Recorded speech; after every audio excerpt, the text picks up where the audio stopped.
First of all, give honor and praise to the God of Abraham, the God of Isaac, the God of Jacob, the great, mighty, revered God, the Most High God, who bestows loving kindness, possesses all things, who remembers the pious deeds of the patriarchs, the Most High, slow of anger, great in kindness, forgiving iniquity and transgressions, but who by no means clear the guilty, visiting iniquities of fathers upon children to the third and fourth generation.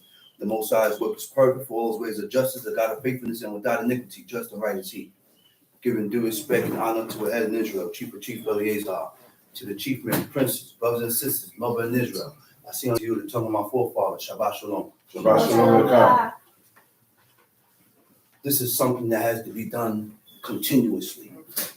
This is something that has to be done continuously, and we have to strengthen ourselves in God to continue in doing these laws. Because if we don't strengthen ourselves in the Most High first, we're not going to be able to increase. We will not be stable or grow firm in God. We're not going to grow firm. We're not going to grow firm. We're not going to be able to keep it. We're not going to be able to keep it. So therefore,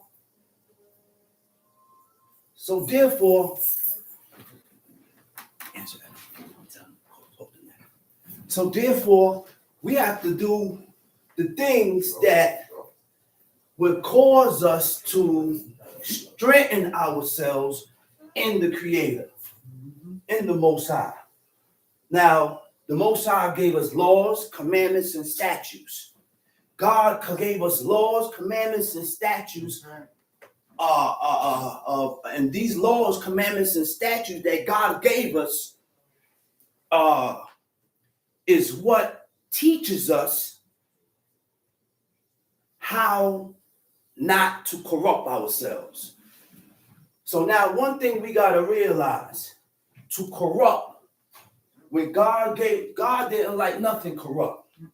He said, when you plant two seeds together, he said, those two seeds, you don't know what's going to come from those two seeds that's planted together. That is a corrupt seed. That's right.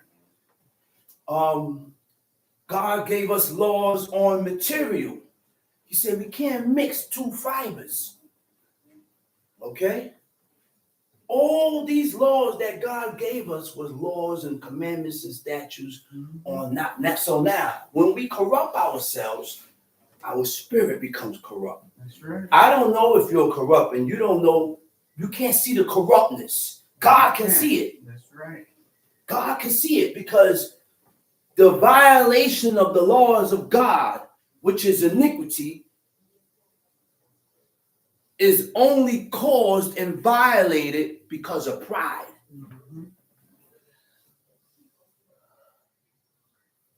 Only because of pride. So, in order to do the laws and the commandments and the statutes of God, we have to get rid of pride and vanity. That's right. Those two things gets in the way of you doing these laws. We got to get rid of these things. We cannot accomplish the laws and the commandments of God with having pride and vanity. So now we're going to go into Deuteronomy 32. Right?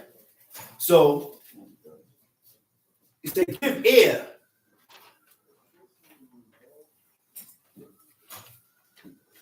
He said, give ear, O ye heaven, and I will speak. And hear, O earth, the words of my mouth. My doctrine shall drop as the rain. My speech shall distill as the dew, as the small rain upon the tender herb, and as the showers upon the grass, because I will publish the name of the Lord. You know what publish is? Publish means to ascribe greatness, to speak out on, right? Right? I will publish the name of God, ascribe ye greatness unto our King. He said, he is the rock.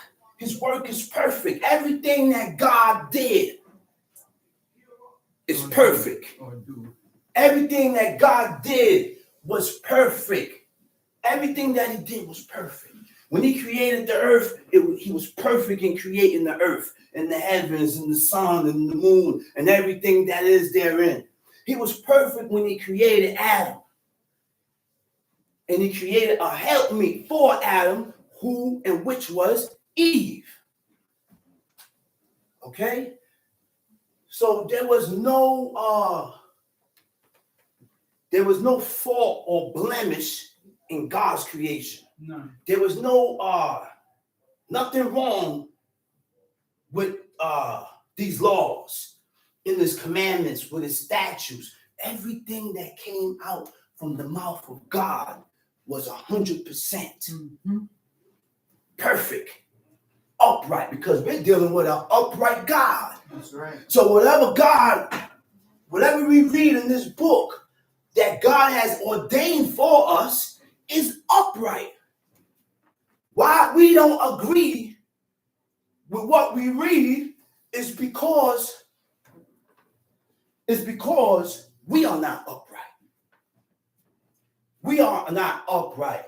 So the things that is upright is gonna seem or sound strange. This is why when we serving God, when you come to serve God, I gotta relinquish my past. I have to change my way of thinking. Because if I don't change my way of thinking, then guess what?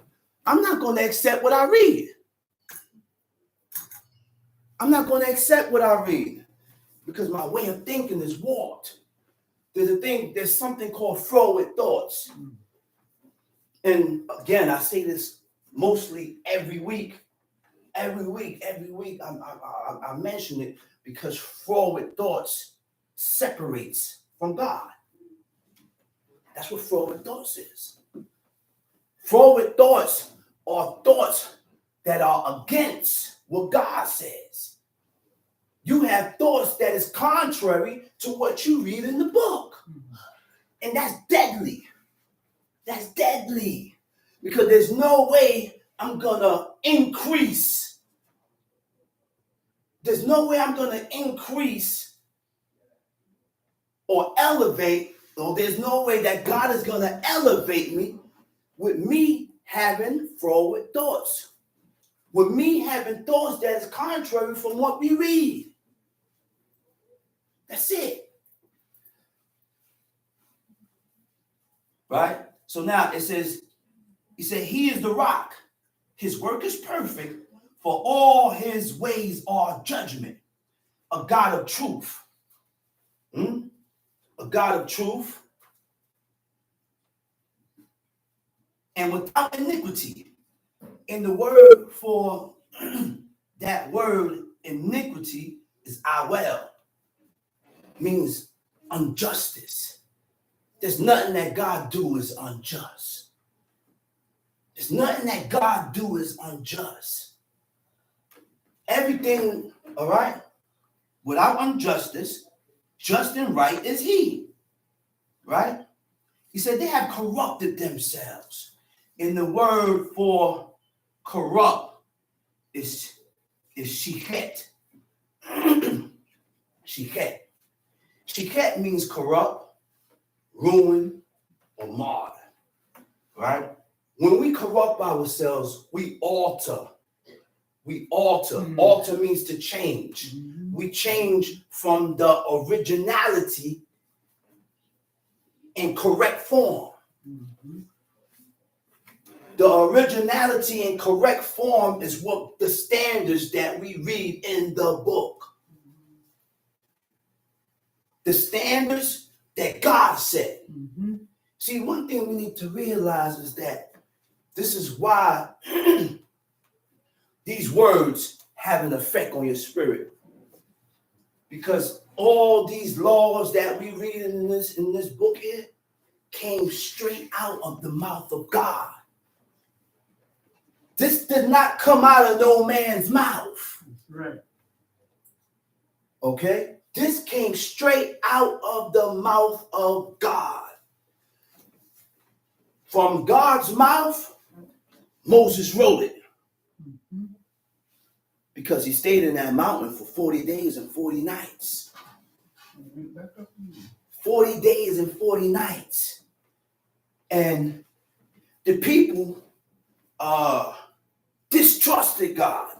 They didn't have no trust in God. They didn't have no trust in God. So when Moses took a while to come down from the mount, guess what happened? They pressed Aaron to make them a golden calf. That golden calf came from when they was in Egypt for 430 years. 430 they stayed in Egypt, right? And they took on the ways of Egyptians. They took on their ways. They took on their practices. They took on everything that was about Egypt. They had that in them. So the first mishap that they thought was going to go on, they always reverted back, was ready to go back to Egypt. That's why I always say, when you come to serve God, I have to let go of certain things. Because the smallest of negative thing that go on, you're going to go back to where you came from. You're going to go back to Christianity if that's what you came from. You're going to go back to being a Muslim if that's where you came from. You're going to go back to being whatever you was before you came to this way of life. So in order to accept this, we got to let go of what we was taught. Got to let go. Right? He said they have corrupted themselves. Right? Now, marred.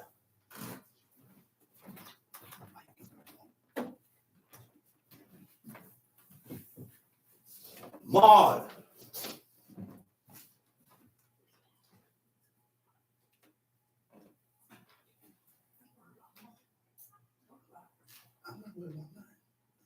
Marred. Okay. To detract from the perfection or wholeness of. You know what detract means? To pull away. To detract means to pull away. And we are not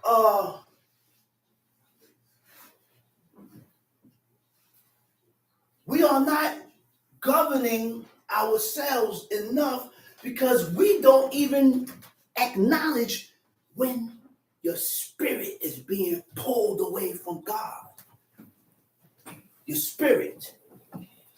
Okay? So, why is this going on? Why is this happening? Why is this going on? Right? In order not to pull away from God, or in order for your spirit not to be pulled away from God, I have to strengthen myself in his laws. I have to be doing his laws, his commandments, his statutes to strengthen my spirit. Why my spirit get pulled away is because I have a blemish. I have a blot, I have a blemish in my spirit, which left an opening, a defect, a blot. Now, what caused that defect? What caused that opening? When we sin. When we sin and break God's laws, there's a defect. Your spirit becomes defected. And anything that is defective, God don't want it. That's right. He push you away. Right. And then once God push you away, he leads you down a path that is not good. So give it to your government. He start leading you down a path that's not good.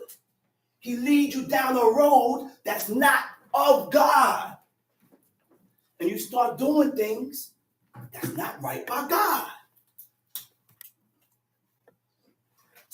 Why? Because your spirit is defected. You have a blemish, you have a blot, a moral stain. Okay? Now, Now, he said, this blemish is not the blemish of his sons. They have corrupted themselves. Their blemish is not the spot of his children or of his sons, right? Now, Shiket Lo. Shiket Lo. Lo Banai Mumam. Okay? The blemish of his, the blemish.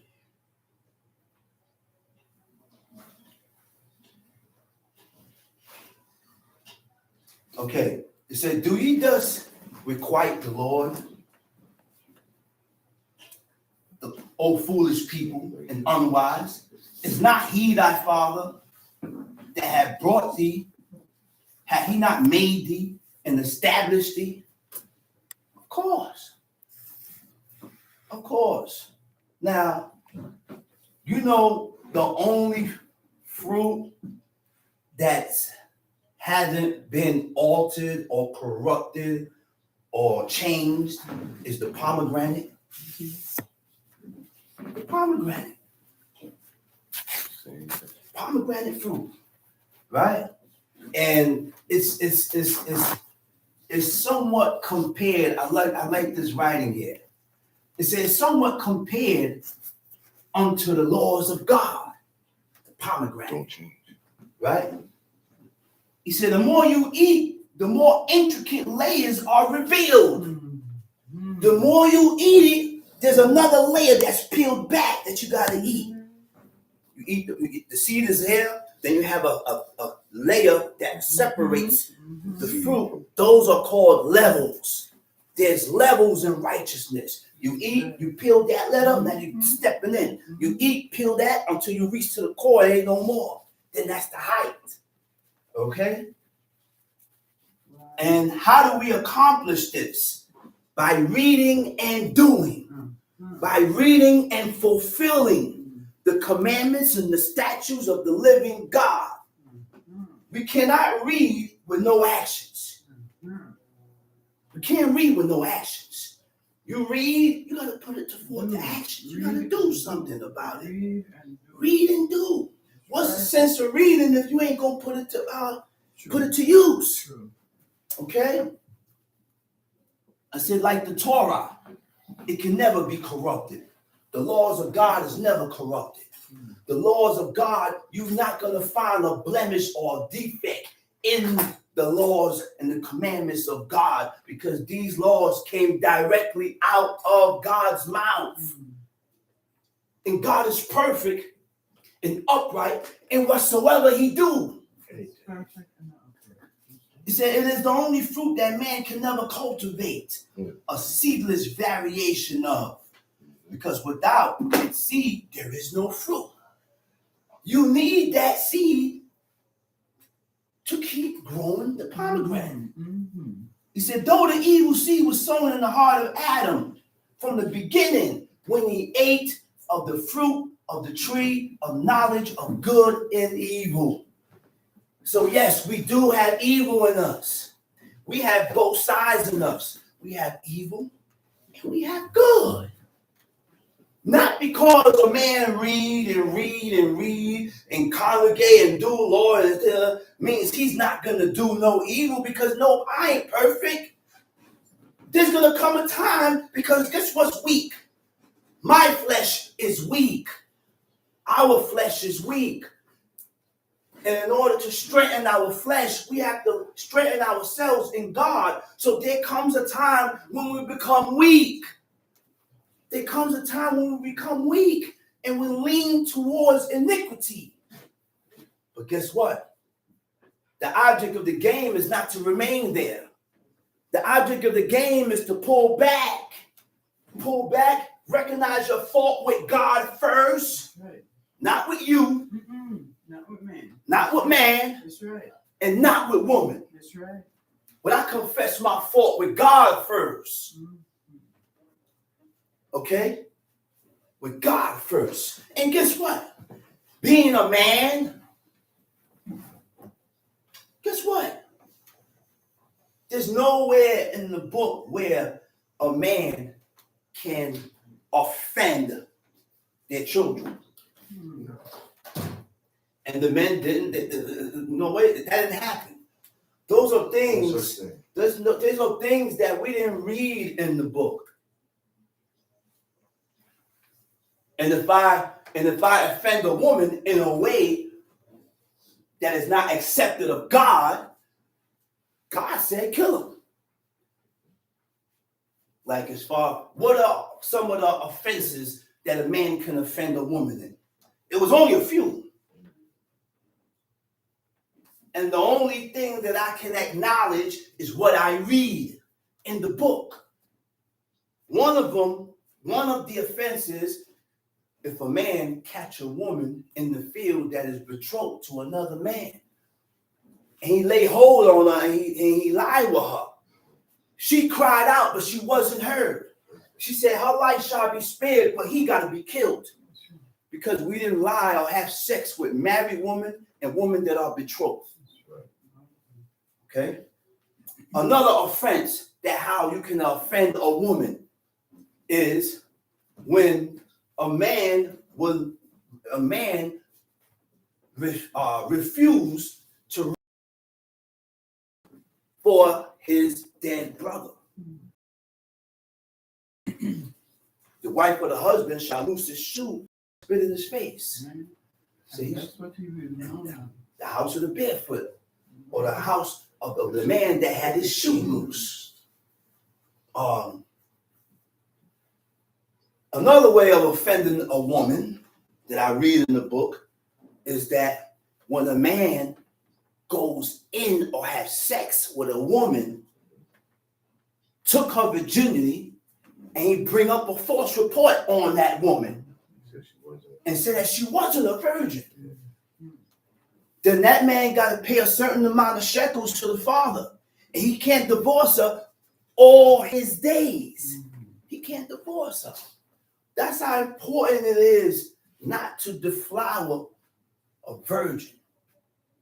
Okay? Now, I didn't read too many offenses. Those are the only, am I correct? Or those are the only offenses that you read about in there? That's it. I don't read no more offenses. Only too much interaction. No, and there wasn't too many interaction with men and women. They didn't have too many interactions. No. Most of the affairs and interactions was amongst men. Was amongst ourselves. Get it right. That's right. Was amongst ourselves. That's right. So, okay. He said, though the evil seed was sown in the heart of Adam from the beginning, when he ate of the fruit of the tree of knowledge of good and evil. And as the prophet Ezra said, the Most High took not away from us a wicked heart. God left that wicked and evil heart in us so that we would have a choice. Come to a decision whether you want to serve God or follow your own lust of your own heart. Because in the beginning, we didn't have a wicked heart. We didn't have evil in us. Man was innocent. The woman was innocent. And God commanded Adam not to eat of the tree that's in the midst of the garden. He said, in the day that you eat from it, he said, thou shalt surely die. And have you noticed that the serpent did not go to beguile or to coerce Adam? You don't think the serpent knew that he wasn't going to be able to coerce and beguile and trick Adam? So he went to the weaker part of man, which is the woman. The man bears the infirmity and the strength. The man, the husband, the men are the strength. My wife, my woman, my children, they suck strength from the father, from the head. Okay?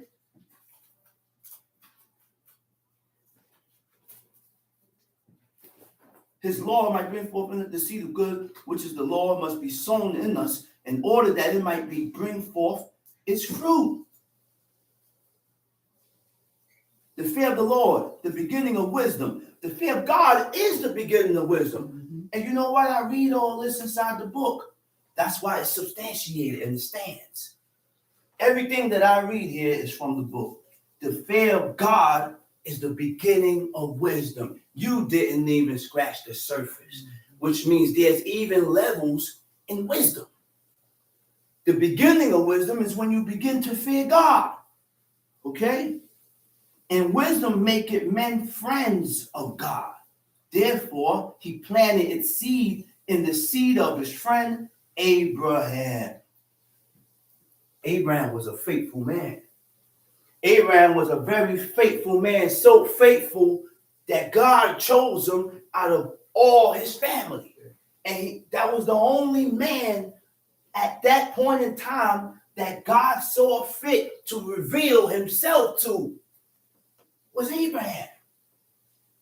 Right? He said that we might be satisfied with the fruit of the blessing promised to him, as it is written in the law of God, that the king should write himself a copy of the book of the law and read therein all the days of his life, that he might learn to fear him. I will never learn to fear God if I don't read. Because in order to begin or to learn how to fear God, I got to know what to stay away from. I got to know what not to do. I got to know what to do. I got to know what to avoid. I got to know what to reject. I got to know what to accept. I got to learn the ways of God by reading this book. So therefore, if I don't learn these things, there's no way I'm going to learn or acquire the fear that I'm supposed to acquire to fear God. Because fear, the only thing that keeps me from not violating these laws is fear. Like my father always said, I have to be afraid not to steal, so I won't stretch forth my hand and steal. I have to be afraid not to lie, so I will never speak a lie. But you know what it is? We fear certain things. We fear certain things, and certain things we don't fear.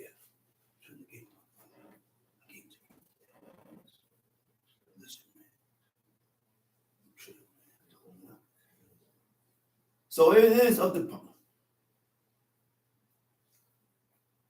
It was commanded to be sown in them of the holy robe of the high priest, even Aaron's robe, in between the veils that signified his presence as the coming in of the entrance of the most holy place.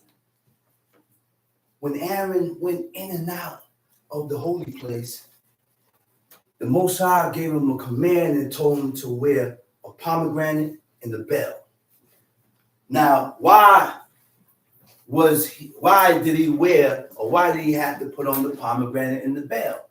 Is because when he's going in and out of the holy place, God came in and told him to wear that because the Most High said, he said, my glory comes down in between the cherubs. Mm-hmm. And make yourself known coming in here, because if you come in here and see something that you ain't supposed to see, right, he said, I'm going to kill you on the spot. So you know what God gave him a command? God gave him a command and told him, he said, listen, before you come into the Holy of Holies, he said, make a smoke. Make a smoke, a thick smoke. Mm-hmm. When the smoke is made, then you walk up in there, right?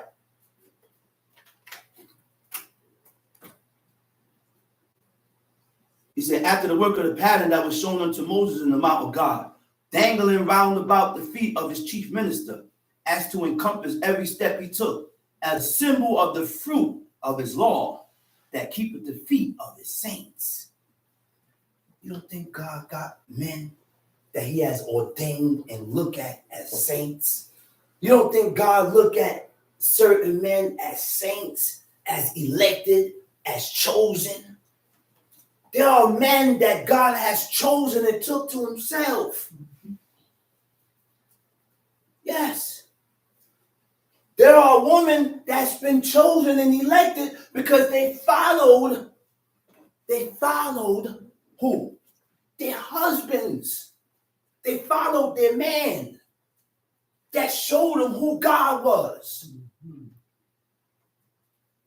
Most of the charges is against the men. You know why? Because the men, once if anything going on in the house, the men are charged. Yeah. The men are charged. That's right. There was a part in, I think it's Deuteronomy, when a man cohabitate with a bond servant, right? A bond servant, she's not free. Freedom wasn't given her, but she was supposed to be betrothed, and another man lied with her. Guess who got to bring up the offering? Not her. The man. That's right. God charged him.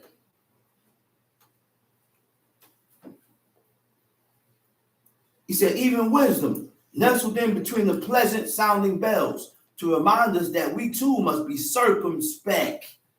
When you're circumspect with oneself, when you're circumspect, you're watching, you're covering 360.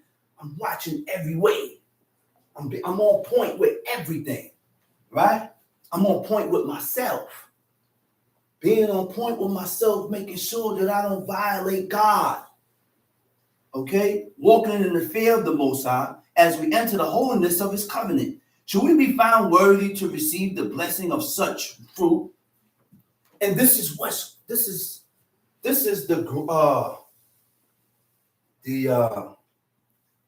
proving grounds.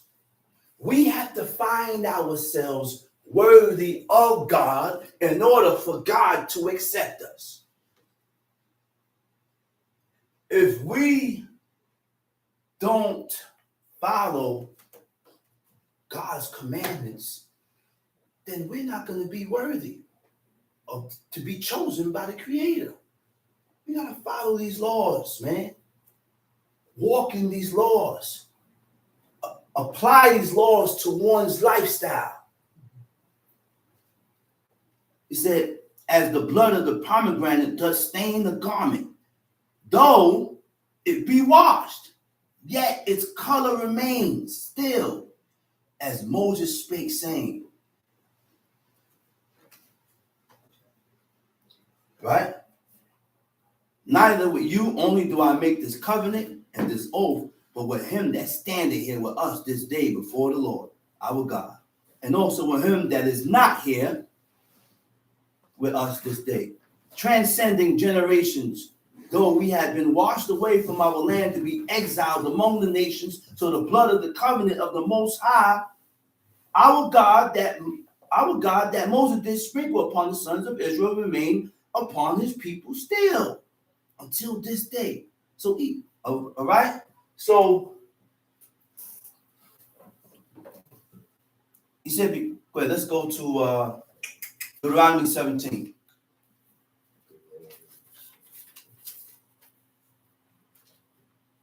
Go to Deuteronomy 17. Deuteronomy chapter 17. Thou shalt not sacrifice unto the Lord thy God any bullock or sheep wherein is blemish or any evil favoredness. Read that again. Thou shalt not sacrifice unto the Lord Thou thy shalt not God. sacrifice unto the Lord our God any bullock, right? Or sheep, wherein is a blemish. Because whatever we sacrifice to God must be perfect. We didn't sacrifice animals that were sick. We didn't sacrifice animals with defect. We didn't sacrifice the lame or three-legged animal. Those animals were not sacrificed to God because God, we were only ordered by God to give him the perfect. 100%. The animals that were without blemish. Okay? He said, what? Or any evil favoredness that is an abomination unto the Lord thy God. It's detestable. He hates it. This is the things that God hates. So in order for us to be accepted of God, we have to learn and understand, what do God hate? What do he despise, so that I can stay away from the things that God hates? so that I can stay away from the things that he despises. And the only way we're going to learn what God hates and what God despises, we got to read the book.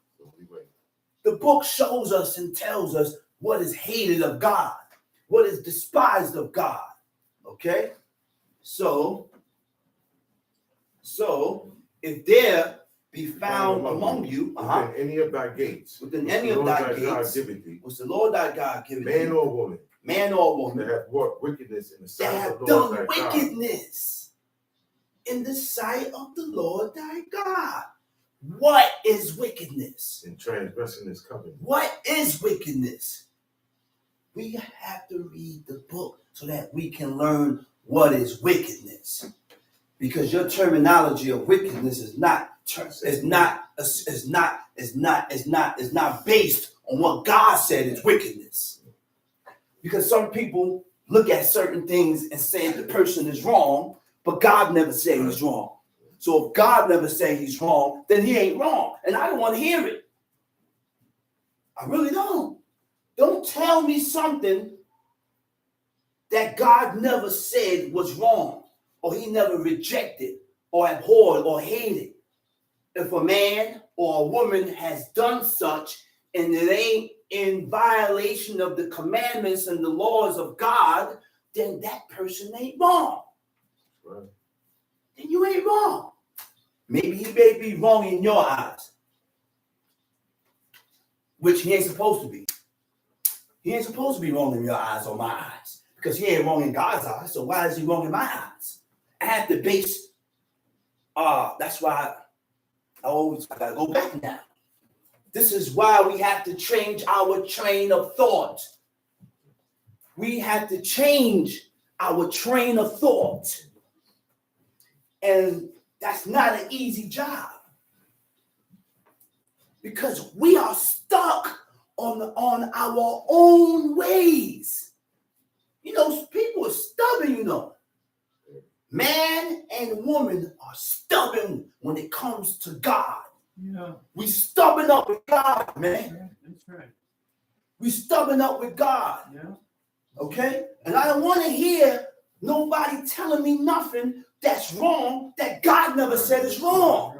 Because I get angry and I feel a certain way. Don't tell me nothing that God that's wrong by you, because I don't really care about you, about nobody, if it ain't correlating with what my God says. Okay? Because this is your own thing. That's your thing. That's right. That's what you get messed up with. That's what you get angry at. But God didn't get angry at it. Right. So who am I to get angry at it for? Don't tell me nothing that you don't like no more. All right? It don't matter. Man, woman, I don't want to hear it. It don't matter. It don't matter to me no more. That's right. Because I'm going to look at you and I'm going to walk away. And I ain't going to pay you no mind. That is something that you need to fix with yourself. Okay? That is something that you need to fix with yourself. Do not come to me with none of this no more. Okay? We are supposed to be striving for perfection. We're supposed to be striving towards the holiness of the laws of God. That's what we all supposed to be striving for. If you are not striving for perfection with God, then I don't know what else you're supposed to be striving for. That's why in Amos, you know what it said? You know what it said in Amos? He said, how can two people walk together if they don't agree? Right. How in the world me and you gonna continue walking together if we don't agree on the same thing? Not gonna happen. That's gonna bring about separation. Because in order for me to agree with you, and in order for you to agree with me, number one, we both have to accept each other. We both have to accept each other in order to agree upon this one thing. That's right. If you don't agree with what I agree with, there's no acceptance. That's right.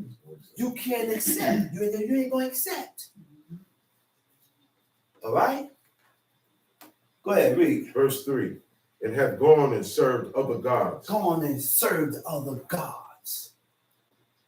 And when you look up the definition of serve means to comply to their commands, to comply to their ways, to comply to their traditions, to comply to their practices, to comply to their celebrations, to their festivities.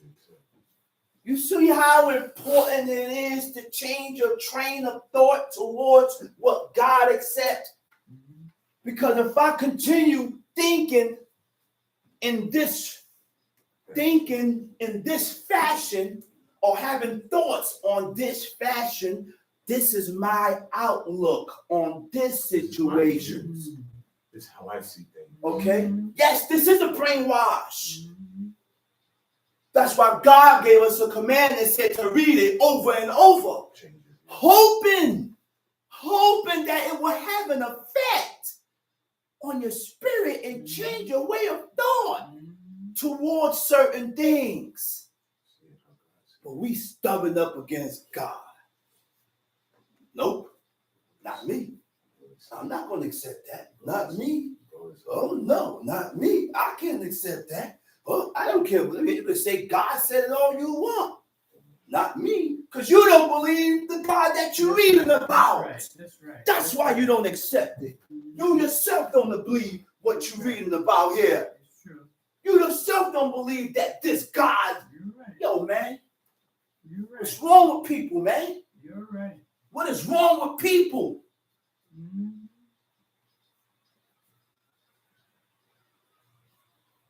We got to change our train of thought in order to be accepted of God. And guess what? If we don't begin to change our train of thought and change our ways and the things that we're doing that God hates, then prepare yourself for destruction. Prepare yourself for calamity. That's right.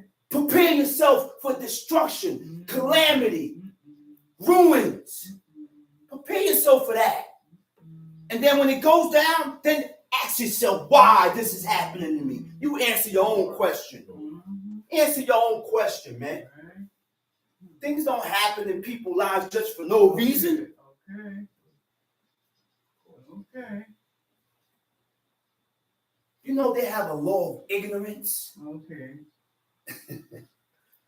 You know they have a law of ignorance to where a man violated the commandment of God because it was hidden from him. I didn't know. And if I knew, I wouldn't have did it. That's why it was hidden. But it was hidden from me. That's why it was hidden. It was hid, man. So guess what? There are sacrifices that comes with that. We lost that. We lost that privilege because we were able to go to the priest, and the priest would send up an offering for a man that has sinned in God's law in ignorance.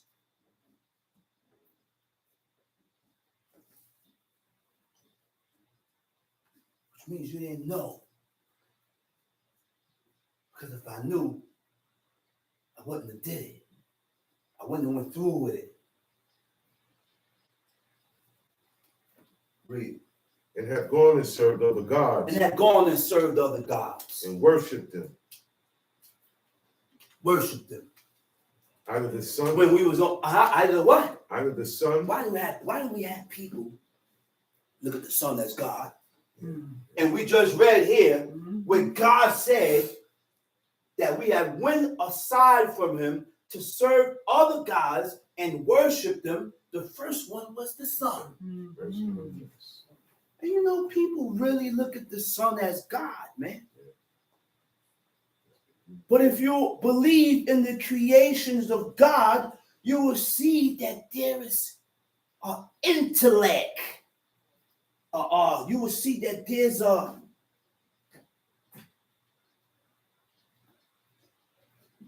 everlasting one called himself the everlasting one, the eternal one. You know what everlasting is? Everlasting means forever. Everlasting means he don't die out. There is no beginning and there's no end to a God. There is no beginning and an end to one that is called God. Understand that. So all these Egyptian gods, Jesus gods, Muslim gods, they were all created and there's a beginning and an end to them. But there's only one God with no beginning, no end. Without beginning and without end. To him belong strength and dominion. The everlasting one, the creator, the God of Abraham and Isaac and Jacob. That's it. So if you want to continue in the ways of these people, it's important to change your train of thought. It's important to change your train of thought. What you don't agree with, train yourself to agree with it. Work on yourself. I can't work on you. And you can't work on me. Train yourself to agree with it. Train yourself to accept the things that God accepts. Train yourself to disagree with what God disagrees with. This is a continuous training. This is continuous brainwashing. We got to brainwash ourselves every day. What do you think? What do you think, man? I'm brainwashing myself. That's why I force myself at times to read. Because sometimes the Spirit comes upon me to not read. And I got people that understand that and get back in my books. Sometimes the Spirit comes upon me and says, well, you know what? Don't pray that. I don't feel that. I got to rule my spirit and push myself to pray. You got to push yourself. I'm not going to push you. You got to push yourself. That's the battle. That's the battle. The grounds that we're treading on today. That's the proving grounds. Wait, you think God proved the people in that wilderness, man? He put them through it. He put them through it to see, well, which one can I take to myself and which one I have to cast off. God did his pick right in that wilderness. Did his pick. Because the wilderness was the proving grounds. Okay? Today is what you call the proving grounds. Whether you're going to follow in the ways of America or you're going to follow in the ways of God. That's the separation, because these laws separate you. These laws put a division between man and man, woman and woman, man and woman, families. The laws of God put divisions and separations because we ain't walking the same. We don't think the same. We don't accept what you accept. And we don't disagree with what you disagree with. So that's how you sanctify yourself. And God said, now this man will be holy unto me. He's holy because he have acquired holy thoughts. He have acquired holy actions and practices. And how you acquire these holy thoughts, practices, and traditions is by adhering to the laws and the commandments of God. That's the only way.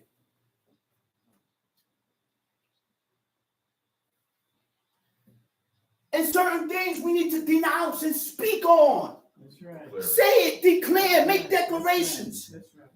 You know, I heard certain people make declarations. Man, I know I'm wrong. And I know I shouldn't think this way. And I know I shouldn't accept this. Right. What? Yeah, you got to voice this. What you talking about? What is it that you do that you need to change? And you start voicing it and make a declaration with God, man. And then God will heal your corruptness. God will begin to push you towards righteousness, but you have to put forth the foot first. You have to denounce these things and tell God that you need help to push you towards righteousness. Come on, man. But before doing that, you got to acknowledge your fault. You got to acknowledge your fault. Why people don't have problems? Why people have problems acknowledging their fault? Why? Why people have problems acknowledging your fault? It's better to acknowledge your fault with God and not to repeat it. You know why? I would rather acknowledge my fault with God and I make sure I don't repeat it. You know why? Because mortal man, they something else. And the woman has become like man. You acknowledge your fault to man, the man look at you and say, well, is that not good enough? I already told you I was wrong. I violated. I apologize. It will not happen again. Man, it's like you didn't say it. But with God now, once you are of a truthful heart and is set in truthfulness, he said, you got to accept it. Thank God for God. Thank God for God. At least somebody accept. That's what you're saying. Thank God for God. Come on, man. That's right. Come on, man. We really got to watch ourselves, man, because there's going to come a point in time when there's no point of return. There's going to come a point in time when God hedge up that way to where you can't come back. There's no coming back, man. After a certain, listen, man. They're going to, listen, God said, he said, listen. He said, leave those nations alone. He said, but because their cup their iniquities have not been fulfilled yet. You know what that means, man? When your iniquities is not fulfilled, which means you have time. God deals with time. My God deals with time. My God deals with time. So he gives every soul and every person time to correct themselves. The righteous and the elected ones and the chosen ones of God is in the chambers, is in the grave, hoping on this fashion, asking, when are we going to get out of here? When? He said, as the time of the womb of a woman is, so is the time of the grave. There's a set time when God gonna bring up his elect, his chosen ones. We have to crash the party. We're getting this thing here twisted. Don't believe the rest of these Israelites talking about we the remnant. No, God got his remnant already. We trying to crash the party. That's right. You know why I say God got his remnant already? Because those people, the remnant that God is talking about, they still had ways of expiating and making atonement for iniquities. They still had the high priest and they still had that connection with God. The connection, listen, man. So, what time is it? I mean, not what time is it. What verse? Verse 3. And have gone and served other gods and worshipped them, either the sun or moon or any. And have gone and served other. What verse? Go back. 3. And have gone and served other gods and worshipped them, either the sun or moon, the moon, or any of the hosts or of heaven, any of the hosts of heaven, which I have not commanded. And it be told to thee, and thou hast heard of it, and inquire diligently, and okay, go back to verse 2. Verse 2. If there be found among you within any of thy gates, which the Lord thy God giveth thee, man or woman, that have wrought wickedness in the sight of the Lord thy God, in transgressing his covenant, and have gone and served other gods, and worshipped them, either the sun or moon, or any of the host of heaven, which I have not commanded. And if he told thee, and thou hast heard of it, and inquired diligently, and behold, it be true, and the thing certain that such abomination is wrought in Israel, then shalt thou bring forth that man or that woman which have committed that wicked thing unto thy gates, even that man or that woman, and shall stone them with stones till they die. At the mouth of 2 witnesses or 3 witnesses shall he that is worthy of death be put to death. But at the mouth he said, and had gone and served other gods and worshipped them, either the sun or the moon or any of the hosts of heaven, which I have not commanded. And the origin of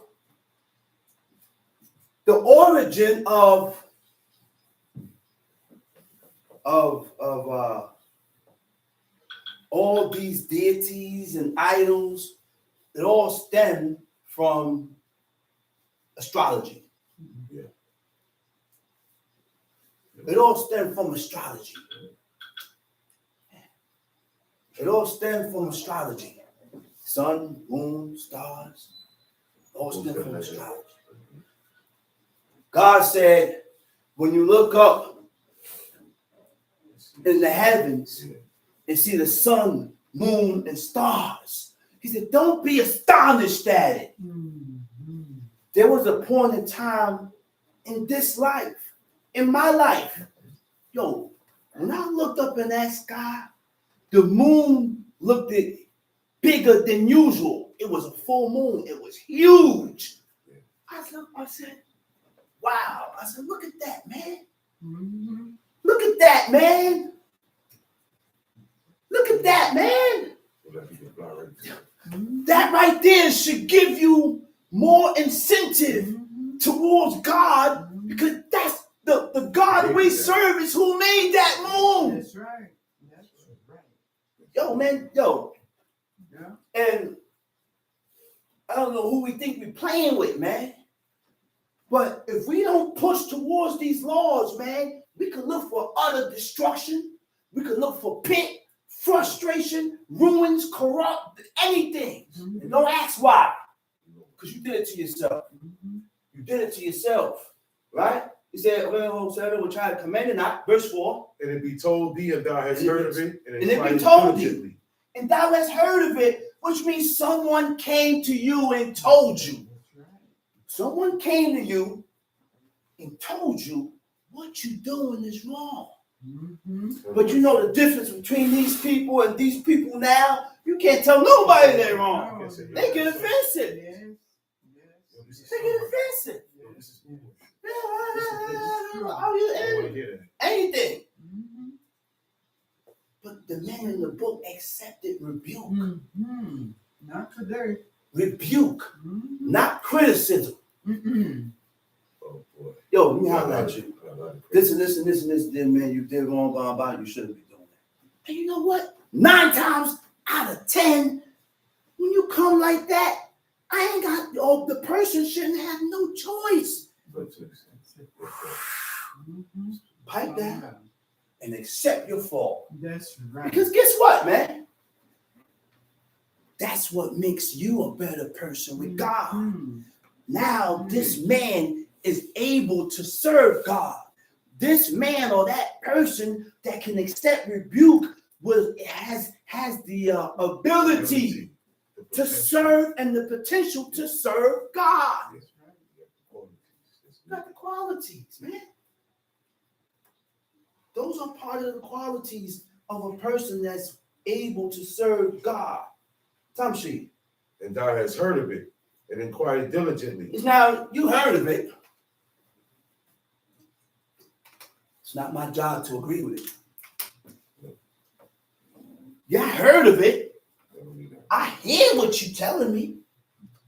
But I'm not supposed to agree with you. I'm not supposed to side with you. You know why? Because what comes next after you heard of it? And inquire diligently. Inquire diligently. Make inquisition. Let's see if this thing is a fib, a lie, a tale. If it's a slander. Is this guy tail bearing? Is he backbiting the man? God said that. I can't believe everything I hear. No. And God said, don't side with the wicked. That's right. You know why? You know what don't have no friends? The only thing that don't have friends is these laws.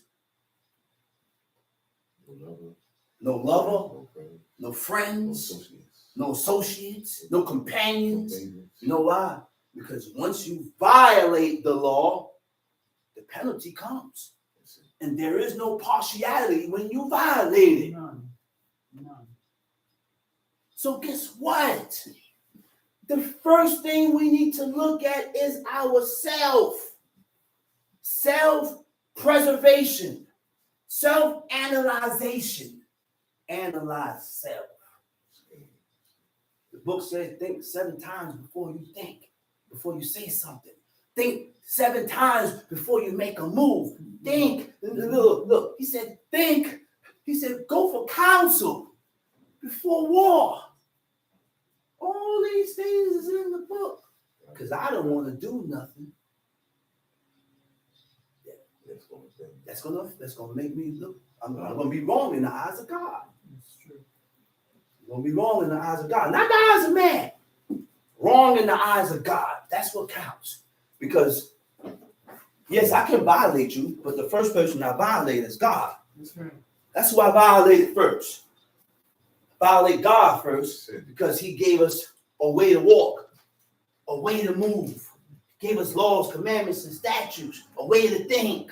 So when we go against this, we violate God first. The Most High looked at the woman. He said, "The woman done committed adultery." Yeah. He said, "This woman done committed adultery." Huh? And towards any, I forgot what chapter that's in. 20, I know where it's at, 25. Right? Look what he said about the woman that committed adultery. Because first, when she committed adultery, the first one she offended is who? God. God. Then after she has offended God, she offended her husband. Right? All right? Right? Now,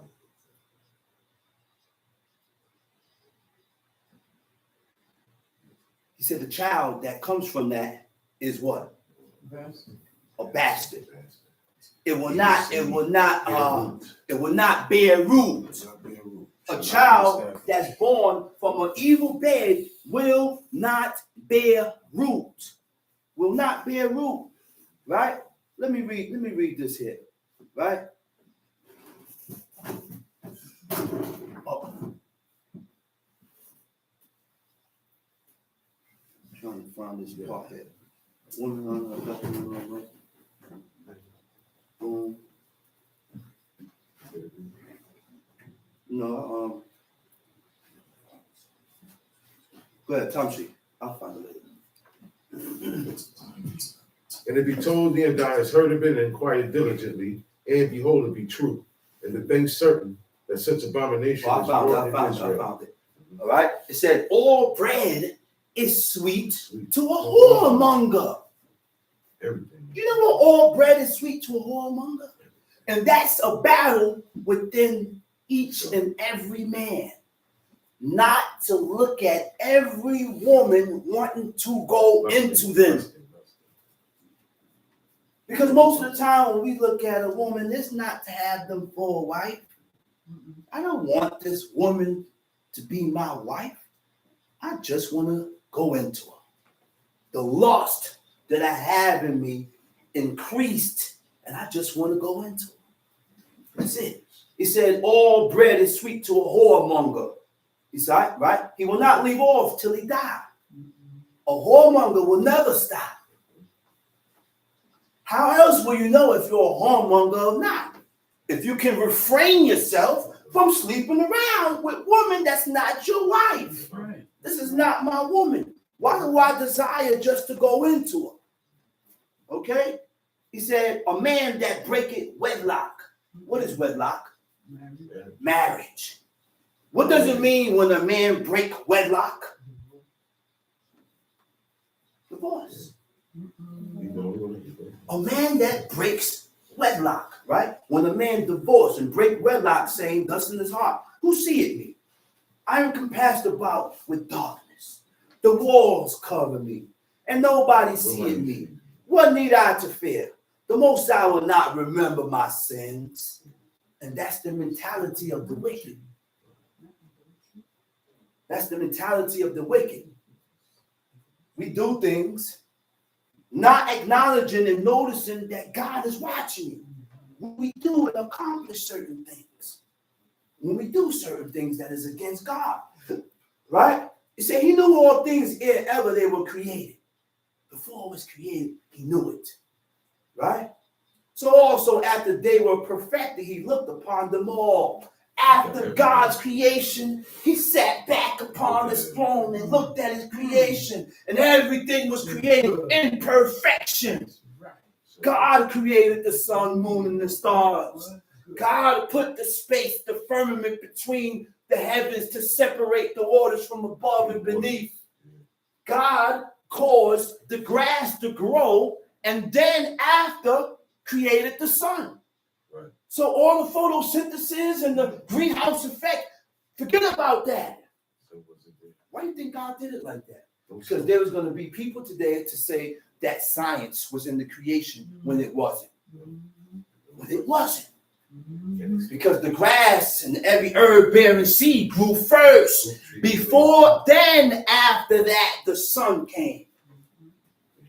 Oh, man. You ain't greenhouse without the sun. You can't have greenhouse effect without the sun. So God created the greenhouse first before he created the sun. So we have no reason to doubt God. We have no reason to doubt God, man. Right? He says, such a man only feareth the eyes of men, and knoweth not that the eyes of the Lord are 10,000 times brighter than the sun, beholding all the ways of men, considering the most secret parts. See everything. God is watching our ways to see if it complies with the ways of God. Our ways got to comply to his ways to be accepted of him. He knows how you feel.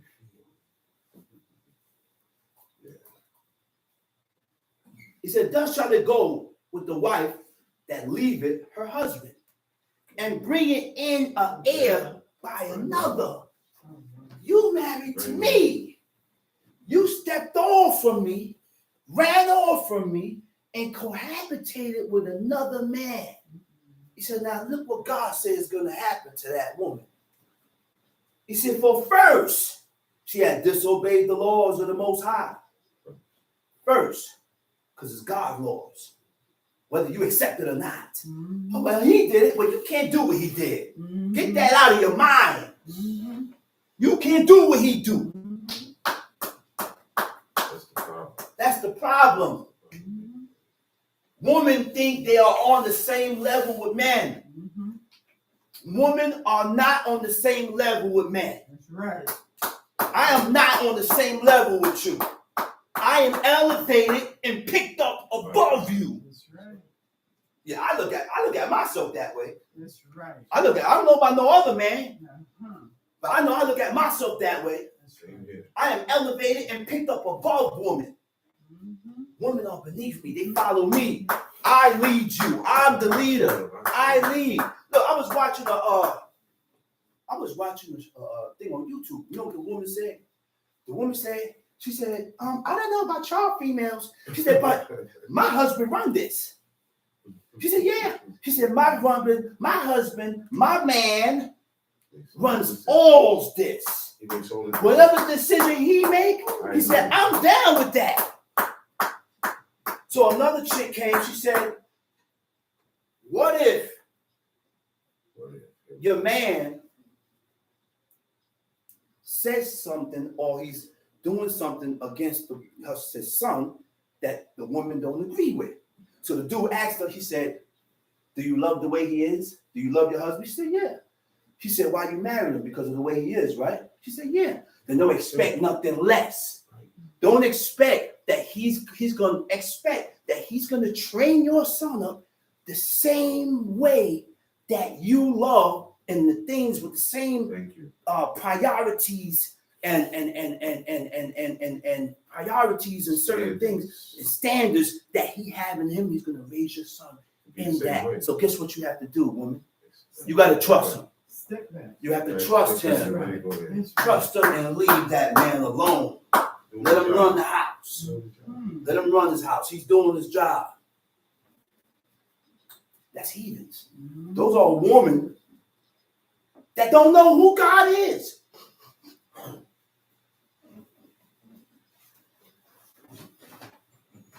Those are women that don't know who God is. But you have other women that's stubborn, hard-headed, Yeah. and then when they break up, they blame the man. Yeah. But sometimes you run into some woman that want to be the woman and the man. No. Listen, I want respect. That's right. Can't I be the want alpha. respect. That's right. That's You it. can't be the alpha. You can't be the alpha. There's only one alpha. That's right.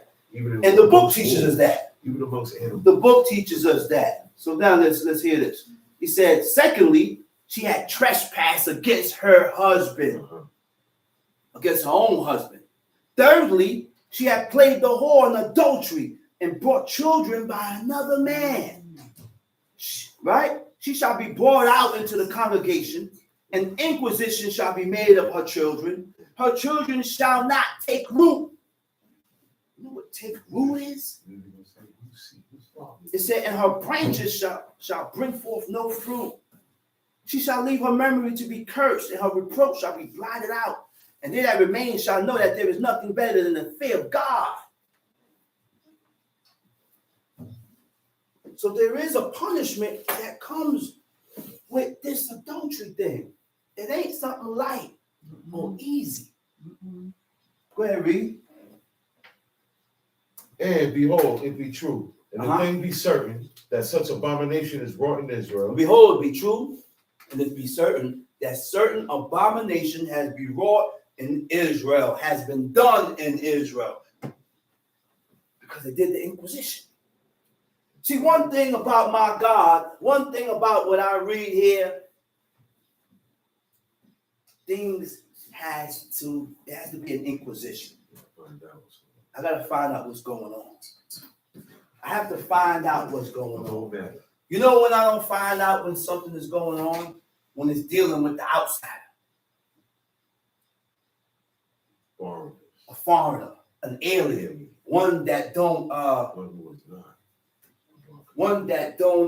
acknowledge God.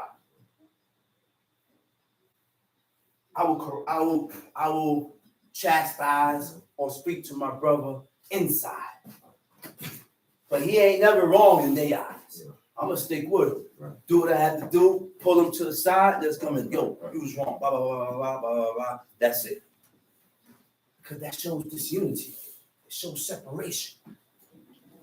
Disunity and separation, and God don't like it. It's ugly. Some shit. Then thou shalt bring forth that man or that woman which have committed that wicked thing unto thy gates, even that man or that woman, and shall stone them with stones till they die.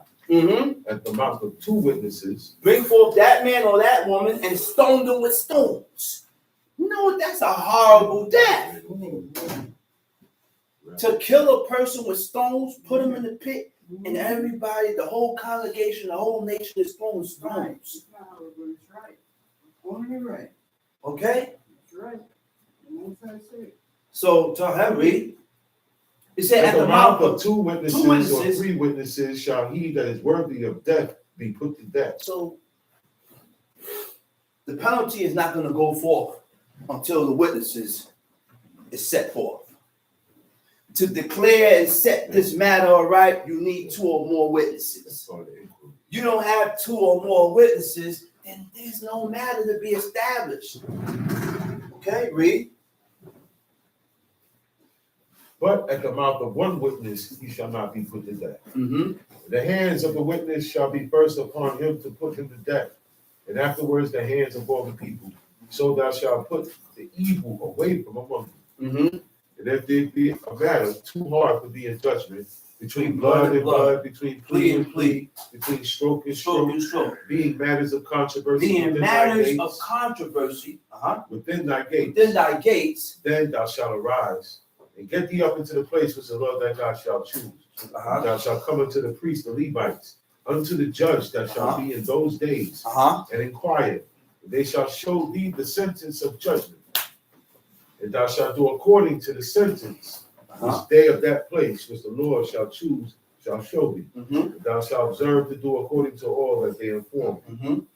So the high priest is the one that brings the sentence. Yeah. Whatever goes down, the high priest is going to bring the sentence. We cannot go against the sentence of the high priest. Go ahead, read. According to the sentence of the law which they shall teach thee, and according to the judgment which they shall tell thee, thou shalt do. Thou shalt not, verse 11. Go ahead. Thou shalt not decline from the sentence which they shall show thee, to the right hand nor to the left. Verse 12. And the man that will do presumptuously and will not hearken unto the priest that standeth to minister there before the Lord thy God, or unto the judge. And the man that did what? That will do presumptuously. That will do presumptuously and will not hearken unto the priest. And unto the priest that standeth to minister there before the Lord thy God. That standeth to minister unto who? Unto the Lord thy God. Or unto the judge, even that man shall die. Even that man shall die. What is presumptuous? Presumptuous iniquity is when we do things knowing that is wrong. Knowing that is wrong, but we still do it. You know you're wrong. You know you shouldn't be doing this, but we still go and stretch for our hands and do it. Why? Because there's a thing called pride. Pride, because we have this thing in us called pride and we're vain, so we begin to put ourselves before God. We begin to put ourselves first above God's laws. And that's what causes you to sin. This is what causes you to transgress. This is what causes and bring about presumptuous iniquity, because you put yourself before God's law. You put your feelings first. You put you first.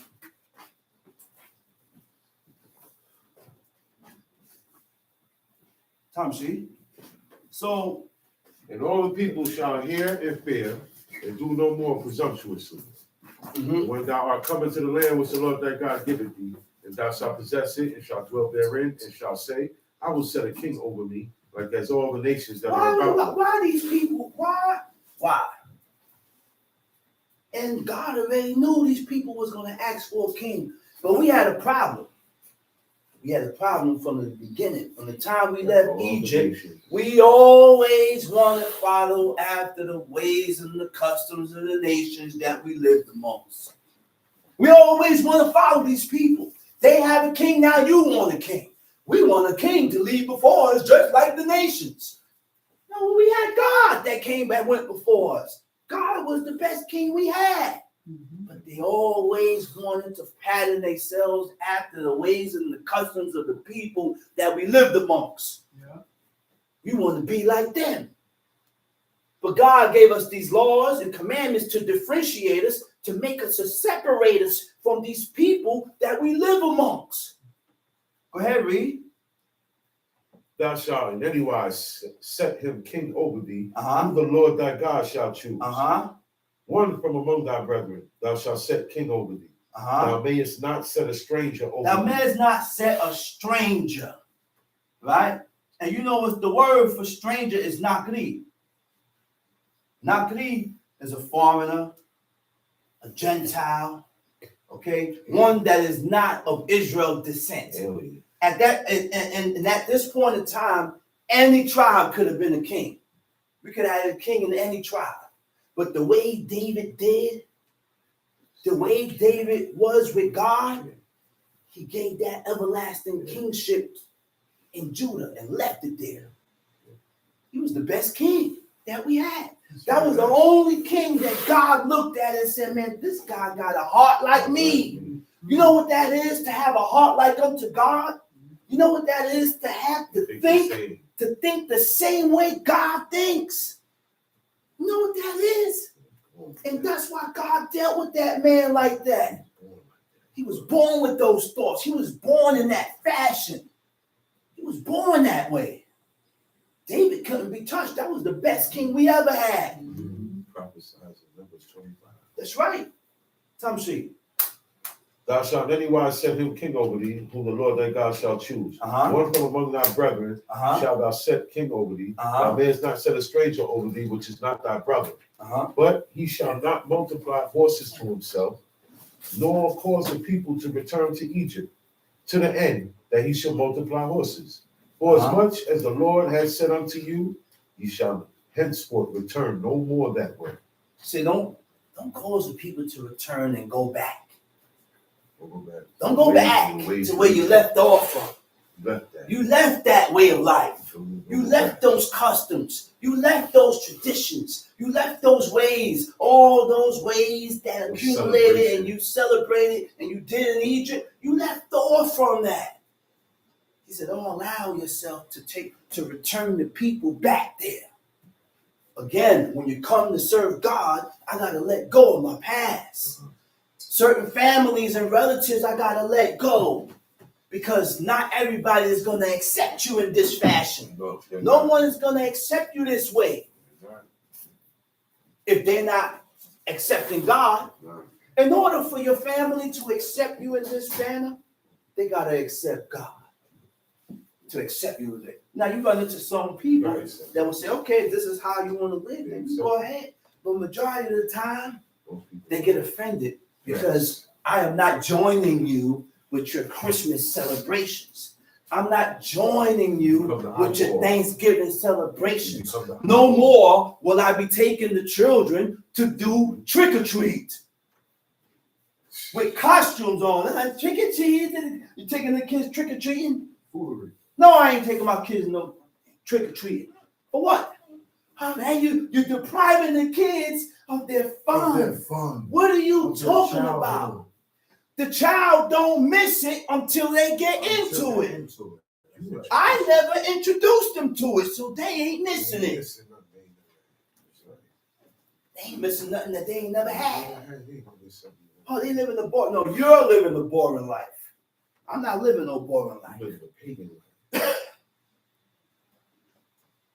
You think more about the children than of God. They don't care if it offends God. As long as the children. People don't care if they offend God. They only care about if they offend their children. But God said to stay away from these things. So why are you taking the child there? The first thing supposed to come in mind is that, wait a minute. There's going to come a time when you have to sit down and explain and make a decision and explain these ways and customs to the children, to the kids. This is not a cult. This is not a cult. The Bible is not a cult. The Old Testament is not a cult. The first thing you do is sit that child down and say, hey, son, hey, daughter, what is this? The child gonna look at it and say, the Bible. Everybody look at the Bible as good. Right? Good. So you sit the child down and you read certain things out of I'm doing this. Or why this is being done. Go ahead, read. Verse 17. Neither shall he multiply wives to himself, that his heart turn not away. Neither shall he multiply wives to himself, that his heart turn not away. Who that happened to? Solomon. Solomon went and married a woman out of every nation. The man had 700 wives and 300 concubines, built a tent, built a tabernacle for their God. Of a place of worship for each and every one of their gods. Then Solomon loaned his heart to folly and went in. He went all the way in. But God allowed, look, one thing, when God gave him the wisdom and the knowledge and the understanding, he was able to go in and pull right back out. And his wisdom remained with him. We can't do what Solomon did. We go in and we can't come back. You ain't coming back because you went too far. Solomon all the way. He was able to come back. God called him Jedediah, beloved. That's who's beloved. Beloved. God named him. He said, beloved. That's what Jedediah means beloved. My beloved one. Not that dude on the cross. No, No. that's what God called you. That's right. But he was able to pull out. And why did Solomon go in so far? He did all these things so he was able to tell man what to stay away from, what not to stay away from, what to do, and what not to do. That's why he went in like that. These men were the patriarchs. These men were the pace setters, man. These weren't this. Go ahead, read. Neither shall he multiply wives to himself, that his heart turn not away. Neither shall he greatly multiply to himself silver and gold. Silver and gold. You know why? Riches. Silver and gold, riches change a man. Riches will change you. Money will change you. She looked at the dude and said, man, this dude wasn't like that until he got some money. She said, now look at him. Look how he acted. Until God blow on it. Put in a bag of holes and it's gone. Tom C. And it shall be when he sitteth upon the throne of his kingdom that he shall write him a copy of this law. He shall write him a copy of this law in a book. In a book. Out of that which is before the priests, the Levites. Who's going to write it? The king. Have to write him a copy. A copy of what? Of this law. Of the laws. Genesis, Exodus, Leviticus, Numbers, and Deuteronomy. Verse 5. You see how long those 5 books been around? Since the beginning of times, during these times. And God has provided, not provided, he has preserved these words. Preserved these words so that the door is still cracked. It's still a crack in the door to where I can get through it. Little crawl space. God left a way for us to get back to him. It ain't completely shut. Who shut the door? You shut your own door on your own self by how you live. That is not ordained the way God said we supposed to be living. And when we live any other way that God ain't ordained, then we close our own door. We shut our own self out. We shut our own self out, man. Go ahead, read. And it shall be with him, and he shall read therein. What shall be with him? The book, these first 5. See, God gave a commandment for the king to write a copy of these laws from the high priest. He said, and it shall be with him, and he shall read what? All the days of his life. All the days of his life, every day. This is something continuously that I have to rule and tell myself that I have to read. The king did it. So what makes you think we ain't supposed to do it? And we worse off than the king. We worse off than anybody in this book. But the only thing that's going to keep you on point to a certain level with God, I have to read the book every day. Go ahead, read. And that all the days of his life, that he may learn to fear the Lord thy God. That he may learn to fear God. So this is something that we have to learn. We got to learn to fear God. We got to know how do we fear God? What it is to fear God. Because to fear God means if you fear God, you're not going to violate his laws. You'll be afraid. Go ahead, read. That he may learn to fear the Lord his God, to keep all the words of this law and these statutes, to do them. That he may learn to fear, read. To fear the Lord his God, Uh-huh. to keep all the words of this law To keep and all these the words of statutes, his laws and his statutes, to do read. them. To do them, read. That his heart be not lifted up. That his heart be not lifted up. Above That his- you don't be proud. Like I said, pride and vanity gets in the way of you doing God's law. Yeah. Why we sin is because we put ourselves before God. That's right. We pick ourselves up and being proud, we pick because we are proud, we uplift our own self. Mhm. We uplift ourselves above the commandments of God. Mhm. And that's why you have the strength and the courage to break these laws. Mhm. Pride, it means having or displaying excessive self-esteem. You esteem yourself too much. Mhm. You never read in the book where none of God elected or chosen ones pushed their chest out above the people. You didn't see Moses do it because he didn't have pride in him.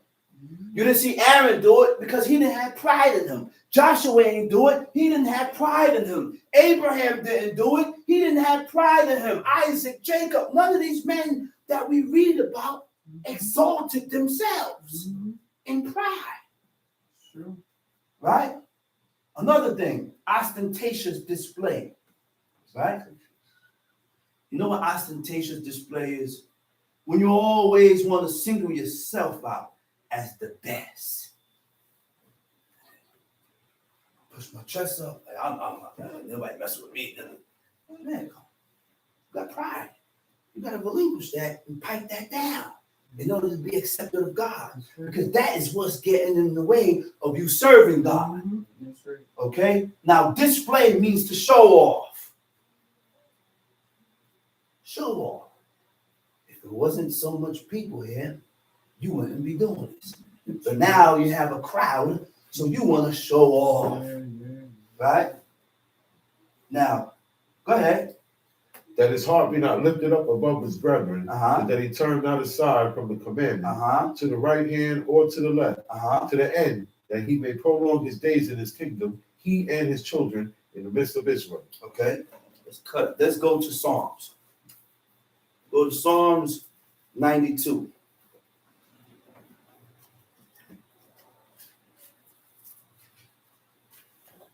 Got it? Psalms chapter 92. Uh-huh.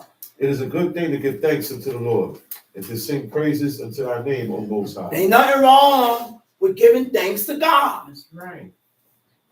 Nothing wrong with giving thanks to God because there is a God. That's right. I just wasn't put here just to be put. Look, God created us all. There's a God. There's a creation. Mhm. Okay? He says it's a good thing to give thanks unto the Lord and to sing praises to thy name, O Most High. Read. To show forth thy loving kindness. To and show thy forth thy loving kindness, to show forth your grace, your favoritism, your loving kindness, and thy faithfulness every night. Uh-huh. upon the instrument of 10 strings, And upon the psaltery. upon the psaltery, upon the harp with a solemn sound. Uh-huh. For thou, Lord, hast made me glad through thy work. Uh-huh. I will triumph in the works of thy hands. O Lord, how great are thy works and thy thoughts are very deep. Oh Lord. He said, how great are your works, God, and your thoughts. Your thoughts are deep. Very deep. We don't have the insight or the depth of insight the way God had. We don't have that insight. We are far below. We ain't even gonna understand it. He said, A brutish man knoweth not. A brutish man lacks understanding. A brutish man is ignorant. Okay? And ignorant meaning discourteous. Discourteous means showing rudeness. Now, discourteous, lack of consideration of others. We lack consideration. I don't consider you. All I do is consider myself. Mhm. All I do is worry about myself. Yeah. But I'm not worried about who I offend by doing it. We don't think like that. We don't have that. We don't have that train of thought to say, well, if I do this, will I offend this person? If I do this over here, will I offend that person? Or if I, right, or would you like it? If you don't like something for yourself, don't do it to others. And that's what the laws teaches us.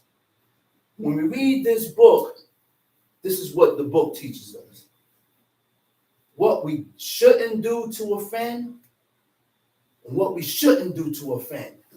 What we shouldn't do to offend. Read. He said, a brutish man knoweth not, neither the fool understand this. When the wicked spring as the grass. When the wicked springs as the grass. And when all the workers of iniquity do flourish. Spring as the grass, when it flourishes to achieve success and prosperity.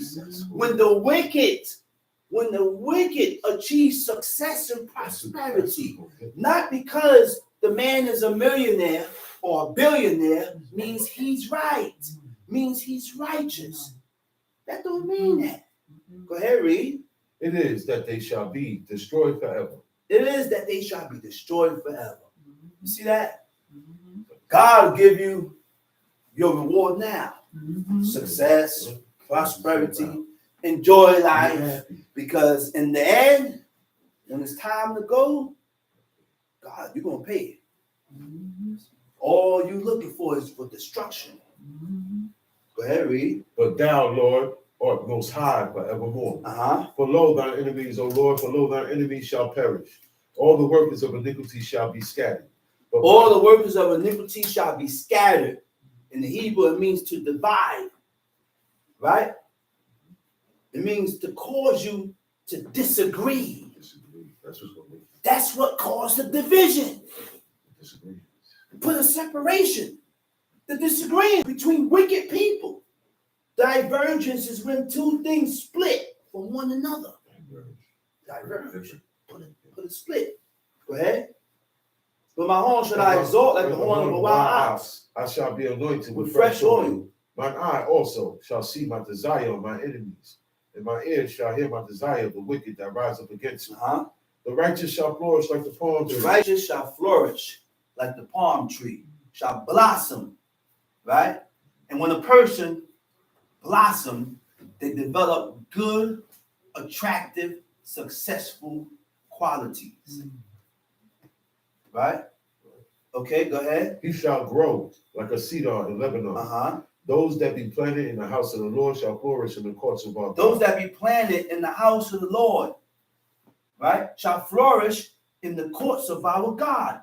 Deeply rooted, firmly fixed, influences others' behavior to be better. That's when a person is planted in the house of God and they begin to flourish. Read. They shall still bring forth fruit no age. Okay. They shall be fat and flourishing to show that the Lord is upright. He is my rock. There is no righteousness in him. Go to Job chapter 27.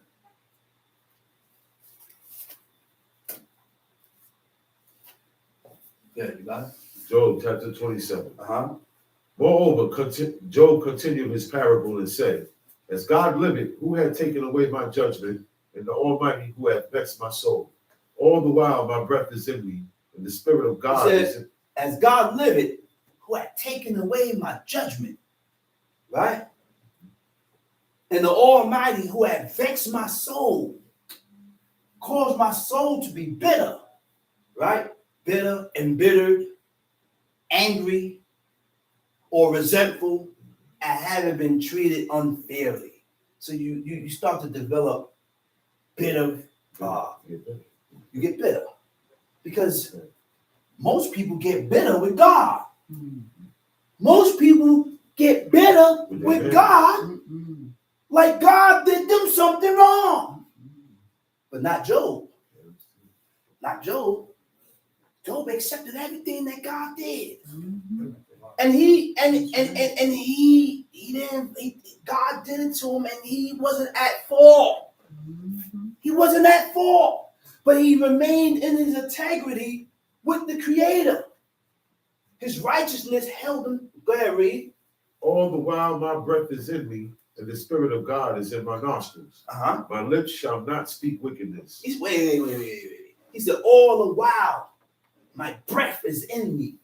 Nasham or nishma means my breath or my spirit. My breath or my spirit is within me, and the Spirit of God is in my nostril. He said, my lips shall not speak wickedness. All right? That's awila. Awila is injustice or things that is wrong, which means we got to watch our conversations. We got to watch our conversations and things that we speak about, the things that we conversate about, because it's against what God is. If God is against it. So if God is against it, we got to be against it. And if you're against it, you're not going to speak on it. I'm not going to speak about it. Because another part, he said to bless. He said he had blessed an idol in Isaiah 66. Right? He said he had blessed an idol. The word for idol was awila, injustice. The word blessed means to speak good about. Speak good about. That's it. All I got to do is speak good about something I blessed it. Go ahead. Nor my tongue uttered deceit. God forbid that I should justify you. He said, nor my tongue uttered deceit. Read. God forbid that I should justify you.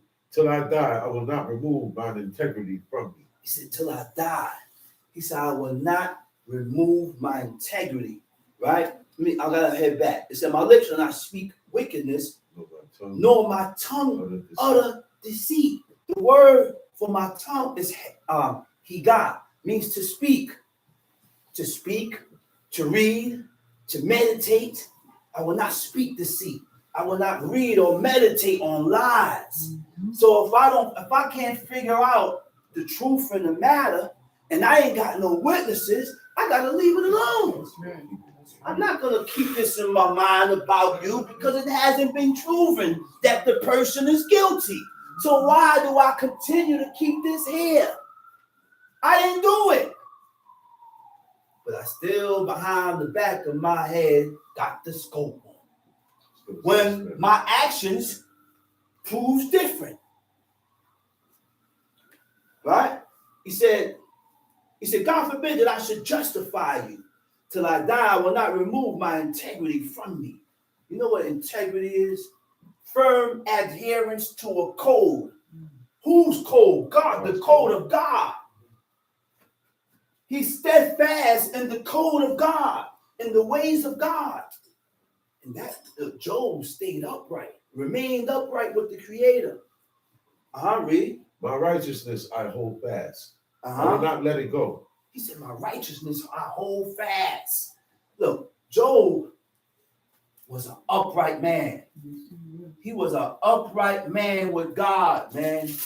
And one of the definitions of upright is conscientious. And when you are conscientious is another definition for upright, right? Conscientious means to have a conscience, conscious. And a person or anybody that have a conscience, number one, you're gonna start making amends with God.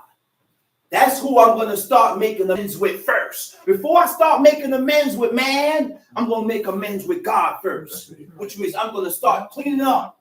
I'm going to start cleaning up. I'm going to start pushing up. Because we have to keep this fire lit. Sometimes the fire dims out. You know what the fire is? The strength. You get weakened. Yeah, we get weakened at times. And you start to thrust the laws of God aside.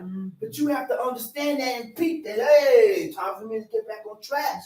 Man, I've been doing this, and this. I need to stop this. Only you can do that. Because if I tell you, you're going to look at me and say, man, get you, man. Oh, you're doing the same thing. Man, we're not doing that. I'm not going to look at you and say, you're doing the same thing. I'm like, man, brother, you're right. I need to stop. I need to chill out. I said, you're right, man, 100%. I said, I'm going to chill. But then after you make amends with God, guess who else you're going to make? It said conscience. It said a feeling of obligations to make right that which was done wrong. You mean to tell me you didn't acknowledge or know that what you did was wrong? You don't feel the need to patch certain things up? You don't feel the need to say, well, because guess what? If God got emotions, God got emotions. He said, I'm merciful. He said, I'm compassionate. God said he's jealous. Yeah. He gets angry. That's all emotions. So guess who else got emotions? Man and woman. Man and woman. Why do you think the woman said in Deuteronomy 24, he said, man, the way this guy's looking at me now, he ain't looking at me too right. It's not good. It's not a pleasing manner. Not a pleasing manner. Man got emotions. When you do certain things, it triggers. It's a reaction. It's a reaction. When the man gets emotional, you're going to get a reaction. So, verse 6. No, just stay where you're at. Moral rectitude. The morals is principles. What's principles? You know what principles is? Principles is what you've been raised with. That's why your parents look at you and say, I didn't raise you that way. Your parents look at the daughter and say, I didn't raise you that way. You know what principle is? Habitual. What is habitual? Things that has become a habit. I'm used to doing this. So now I got to break myself from doing it. Because when I do it, I hurt people. Remember Martin? He said, I hurt people. And he went to go see the shrink. And he sat in front of the shrink with an afro. He said, I hurt people. Najee Ramba. I'm afraid to say that name. I gotta look that name up. This guy doesn't say the name, got me mentioning it. Najee Ramba probably got. It probably means. He said, so it's probably a meaning to that. I don't know. So we gotta consider that, man, when we hurt people. Golly, man, it don't make you soft to say, well, man, I shouldn't have did that because I hurt you and I'm sorry. No, you know why? Because that makes me better with God.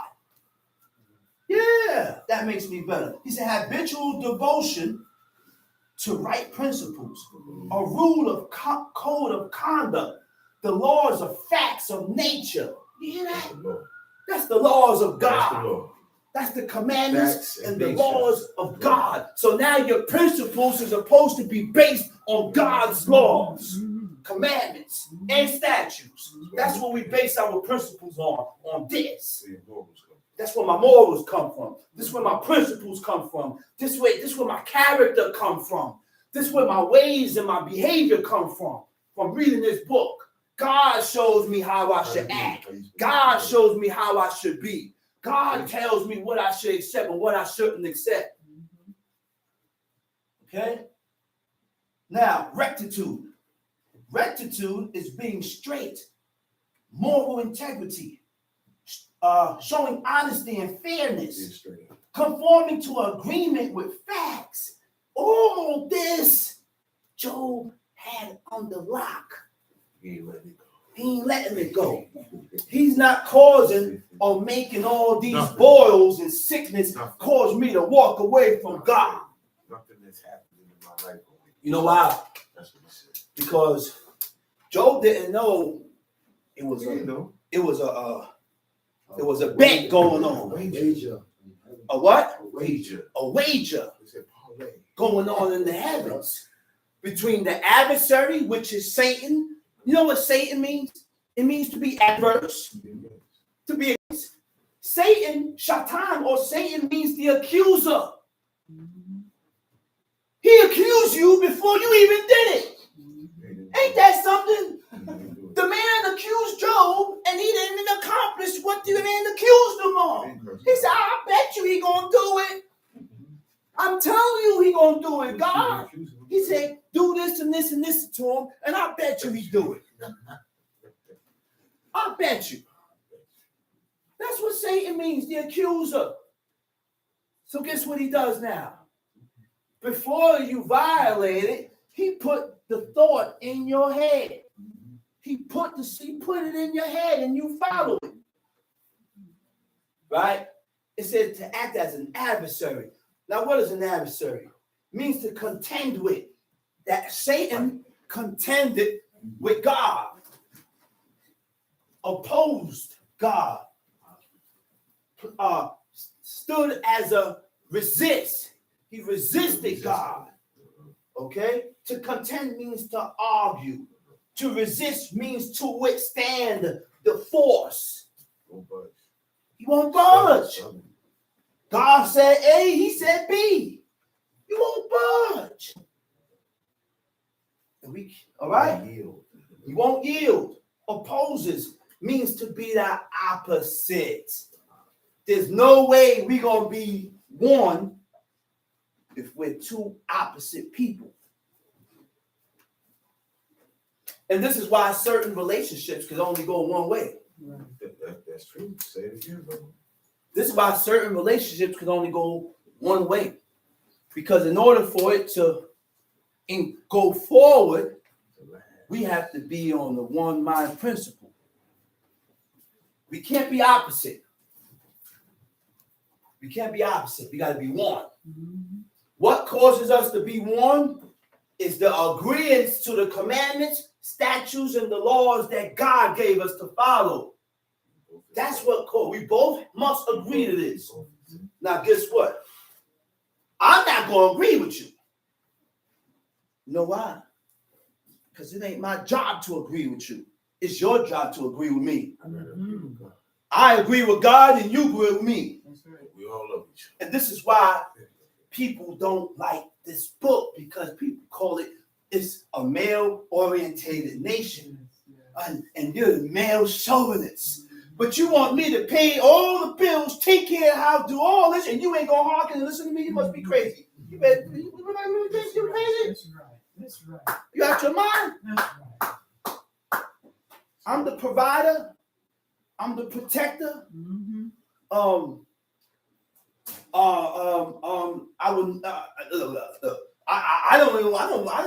It hurts me to have to come and take. Look, I wouldn't do everything. That's what God put in me. We are natural providers. I want to do it, and I'm not going to complain about it. It's my job to do this, and your job is to do what? Which I'm going to go into a little later, because guess what? He said, "Thou hast made us Adam, and gavest him Eve, his wife, for an helper and a stay." Okay? So you want to find out what a wife is to a man? Find out what those two words is. A helper and a stay. That's what you is to me. Me to you, I'm a provider. I'm going to lead you in the right way, and I'm going to show you who God is. You stand behind me and support me and push. And then we'll be one. That's why we have so many broken up homes. That's why we have so many broken up homes. Exactly. Children being raised without fathers. Father got to run. Mother, everything's just dispersed. And then next thing, guess what? You kept the child away from me for 15 years. Now you want me to, because the job is already done. It's done already. It's already done. You already got to moving according to the way you want to move. Hey. He holding your leg for a reason. Stop doing it. And now look. Now you want me to get him and instill and show him who God is? It's over. He's already said, man. You introduced him to that world. You introduced him to that side of the world already. Come on, man. You interrupted. What you doing? Come on, man. What you doing? And the man tried. Listen, man, bring the kids from Shabbat. Come on. Bring the kids from Shabbat. Stop letting them do this. Stop letting them. I'm a single. You're a single mother because you want to be a single. You chose to do that, man. Come on, son. Talk it, Trump. I want to be a part of it. You stopped me from being a part of it. Talk it. You stopped me from being a part of it. And now you get mad. Oh, he's just like you. But I was trying to train him different. Talk it. I was trying to show them different. That's why. I was trying to show them who God That's is. right, man. You didn't want to show them who God is. He's right. That's it. He's right, man. True. Very true. Come on, man. So he said, and Job was perfect and upright and one that feared God and eschewed evil. You know what eschewed is? Eschewed means to turn aside. When you look at the definition in the Hebrew, it means to turn aside from evil. So we can be perfect, we can be upright, and we can turn away from evil. Yeah. We can do all that. That's right. What's going to cause an impression in the heavens? Those things would draw God's attention towards you, right? He said, now I'm going to get to the juicy part. Okay? He said, now, okay, and it was so. Now the sons, Job had sons. He had daughters. And each one went over to each one's house during their day. You know what they was doing? Celebrating birthdays. During their specific day, they would gather and feast. It was wrong. And that birthdays was considered a high holy day in witchcraft, in that demonic world, because birthdays was exaltation of oneself. When you exalt yourself. Okay? You ever wondered why the cakes were round? Because it symbolized the moon. We ain't gonna get into that now. All right? But it's birthdays.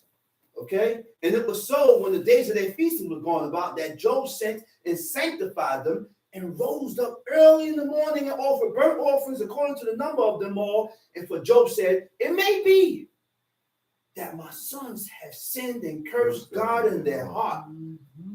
You notice that before Job sent the sacrifices up for each one of his sons, he had to sanctify them. He had to do something. And you know what's crazy? It never showed the steps of how, if I want to pray for my son is evil, he's doing everything. They didn't pray for him immediately. They didn't set up offerings right away. The first thing they did before they set up the offering was sanctify the child. What they did, I don't know. Certain things are not revealed because purposely it wasn't revealed. Purposely, God didn't reiterate and told us certain things in here because we are the forgotten ones. We are the forgotten ones.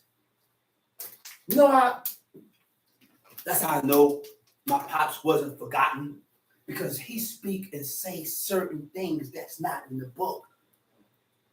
And he said and voiced certain things that no man's ever visualized. Nobody had a dream where they was in a stadium, and when you look up on the bleachers, it's people sitting on the bleachers. And you had a big pulpit. He said when he looked up, he said, that gotta be God. And the name, he said it was a huge book. Huge book. And the book was on top. And you turn the page. They say a name. And you see one of the goons one of them snatch one of them out. They come down off the bleach. They come down willingly. Walk towards the pit. Snatch him. The hooded men grab him and throw him down. They snatch him with such hatred. He snatched him with goodness. Yes. And throw him down. When he looked down the pit, he said it was fire. He said when he looked up to the goon with the hood, he said all he seen was 2 red dots. So he said, why are you doing this to the people? You know what the goon said to him? He said, thus shall it be done to all those that die in their iniquity. And then he woke up. Scared. That's a dream. Woke up scared. So God showed him, got me with goose pimples. God showed him certain things to trigger actions. God showed him that to push him towards certain things. And he reached, I saw the level that in righteousness that he reached. And now we know what to do to reach that level because he reached it. And look at the things that he acknowledged and saw and visualized.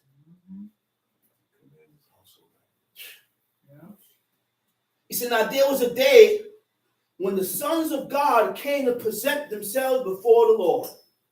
You know what the sons of God is? Angels. This is the same word that's mentioned and said in Genesis 6. Those was angels that came down in the form of men and went into the daughters of men and had giants. Said the same thing. The sons of God came to present themselves before the Most High. And there was 2 appointed times when these angels presented themselves before God. Ma'arib and Shakarib. Morning and evening sacrifice. Same time. The priest said it. Why I know this? There was a certain time when they reported back to God, because when Jacob wrestled the angel, the angel came down in the form of man, and they got into a clash. So Jacob put a lock on him that he couldn't come out of. Submission hold. You know what the angel told him? He said, yo, let me go, man. I got to report back. He said, the shakad, the dawn breaking. When you look up the word for dawn, it says shakari, which means these are 2 important times to send up prayers before God, which is, look, man, which is the dawn, the morning, and the evening. 2 main times when the heavens is opened up, where God is acceptance, okay? So when these angels came to present themselves before God, he said Satan also came among them, right? Look what God said to the adversaries. He said, the Lord sent him to Satan. He said, where you coming from? Whence comest thou? Then Satan answered the Lord and said, from going to and fro in the earth, from walking up and down in it. And the Lord said unto Satan, hast thou considered my servant Job? He said, you consider my dog? He said, consider him? When you look up the word for consider, it says Santa. You know what Santa means? Santa, it means, did you evaluate him? Huh? Did you, it means to, to esteem, general worth, degree of excellence. Degree of excellence is stages of excellence. I just don't become excellent automatically. No, there is stages of excellence that we have to climb. There's stages. Just like there's stages in wickedness, there's stages in righteousness. Apparently, from what I read, Job had reached the peak. He hit the heights. He hit the heights of righteousness with God. He hit the heights of righteousness with God, that to where God was able to bet on him. He said, I bet you he won't curse me. The adversary said, I bet you he will. He said, okay, go ahead. Don't touch his life. He said, go ahead. He said, don't touch his life. Now, degree of excellence, right? When you look up excellence, it means eminent. Eminent means to stand out. You know what stand out means? Stand out means I'm doing things that the people, that the so-called Israelites is not doing. You hear that? God notices you. I don't know not one Israelite or one that call himself an Israelite that sit on a chair that is unclean and washed. They said, they know what they said? They said, you can't do it. The chair becomes clean when the woman becomes clean. Not so. But the people can't show me that. You can't show me where it says that the chair becomes clean when she becomes clean. This corrupt man or corrupt people add that to what they read and got the people following it. I'm not gonna go up to Beamer and tell the people that. You must be crazy. And that's what caused him to stand out. Because he did things that the world not doing. That the world ain't doing. The world. Fact. We used to walk. We had a camp on No Shoes. And snowing, raining, snowing, raining. And this is why certain things I stand on, because I was raised that way. And we would not take transportation. We don't take no cab. We got to make sure it's walking distance. So if this is what your father has shown us, this is what we got to stand on. Right. Because that's the only man that peaked righteousness at such a level today. That's right. That I noticed. Yeah. So we got to remember the ways and follow the ways of our Father, so that alone will cause God to turn his attention towards you. He looked at the Rechabites is still being talked about. They're Rechabites. Is it Rechabites? And why? He said because their father way back told them generation of Jonadab. He said, man, Jonadab, the son of Rechab. He said, man, God. He said, man. He said, listen, don't build houses. He said, live in tents. And generations, hundreds of generations done passed, and they lived. They kept that. They passed it down, man. And because of that alone, that drew the attention of God. That's right. You know why? You know why that drew the attention of God? You know why? Because I don't know how God thinks. I know how God thinks by what I read, and it shows me an example of how God is. He said, I am a God of 1,000 generations, and he has ordained these laws to be kept for generations on and on and on and on. It don't die out. So it's my job to instill these laws in my seed, and it's their job to instill these laws in their seed. And their seed got to instill these laws in their seed. And we got to keep this thing going. And that's what righteousness is. That's what drew God's attention to Rechab, to Rechab. Go ahead. Go back to where you was at. Read.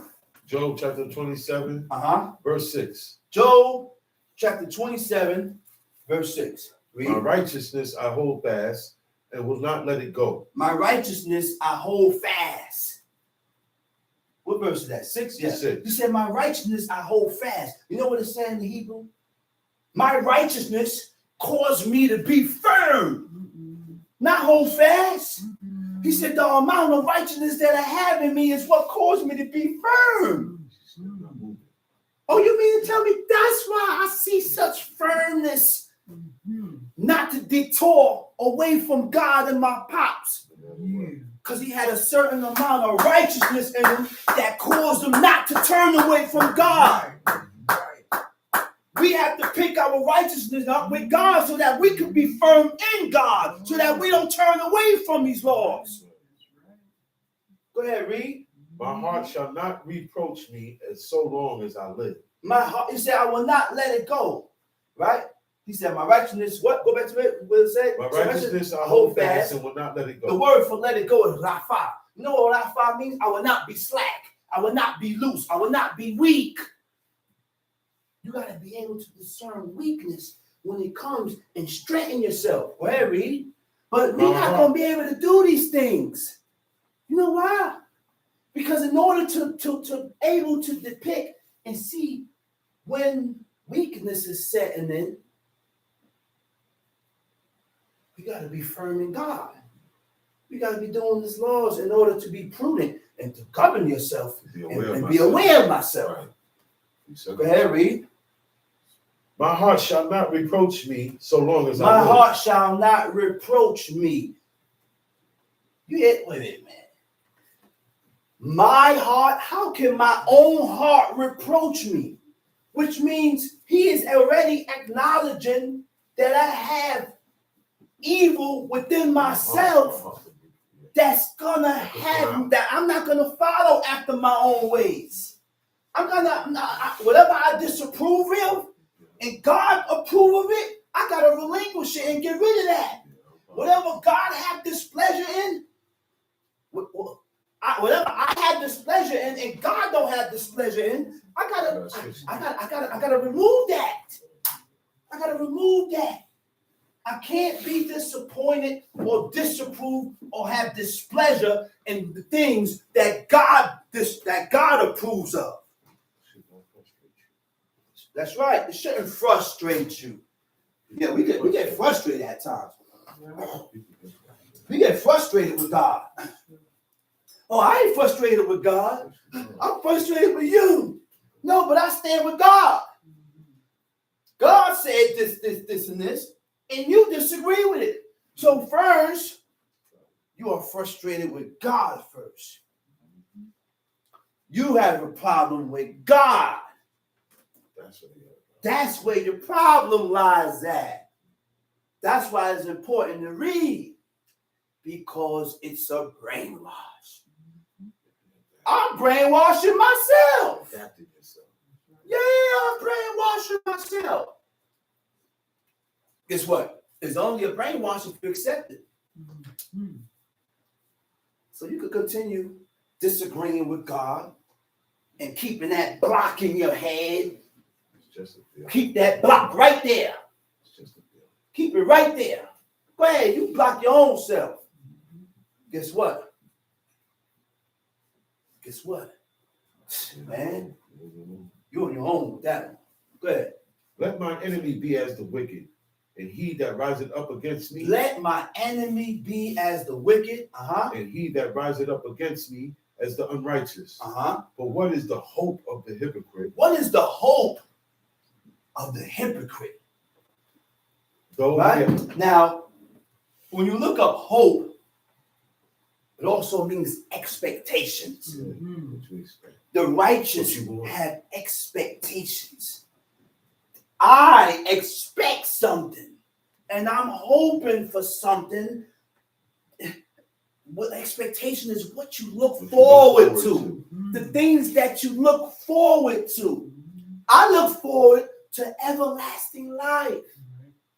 I look forward to being resurrected and brought back and living again in righteousness, because there's a reward. There's a reward for those that keep the commandments of God.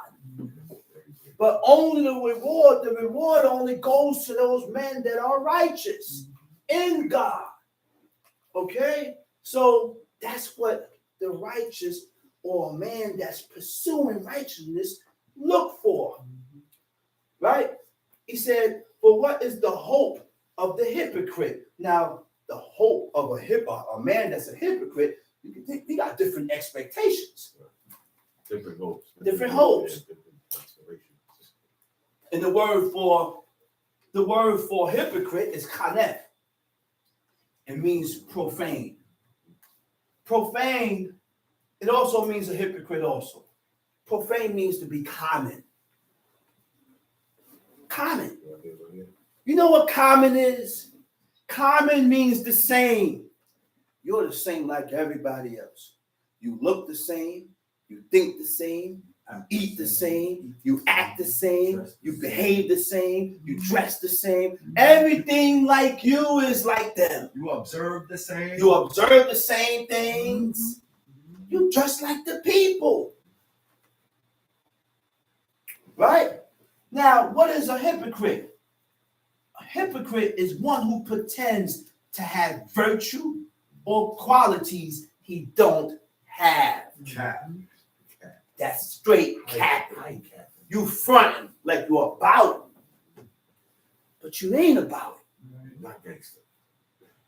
Don't call me no hypocrite. A person that's a hypocrite, I'm not going to be confined to a house or come here, confine myself from the things that I like to do for the sake of God. That's not a hypocrite. When you're able to refrain and restrain yourself from the things that no TV, no music, what? You can't go out? You serious? You do this all day? Ain't no hypocrite there. There's no front in there. Sundown to sundown. There's no front in there. I mean, we may sin. Yeah. We sin, we transgress, we break God's law, but there's certain things to show that whose side you on. There's certain things to show that whose side you on. One of the tests to show that whose side you on is the observance of the Sabbath. When you observe this day, because there's rules and regulations that comes with observing this day. You got a lot of rules, man, and you got people that can't do it. They say, man, I can't do it, man. He said, so you stay in the house? Yeah, I come home. I stay home because there's nothing else out there. Why am I out there talking with John? If I'm talking to John, there got to be conversations about God. Why am I even out there? There's nothing out there for me. The world don't serve God. That's right. So I ain't got no business being out there. So I come home, I relax, read a little bit, read with my children, chill for a minute. After that, I crash out. Then I get up, prepare myself to have teachings, a congregation. A congregation, or to congregate, is the assembly of people. It's mandatory. Leave the tuning in for someone that lives in Antarctica. Don't live in Brooklyn and tell me you stay home and tuning in.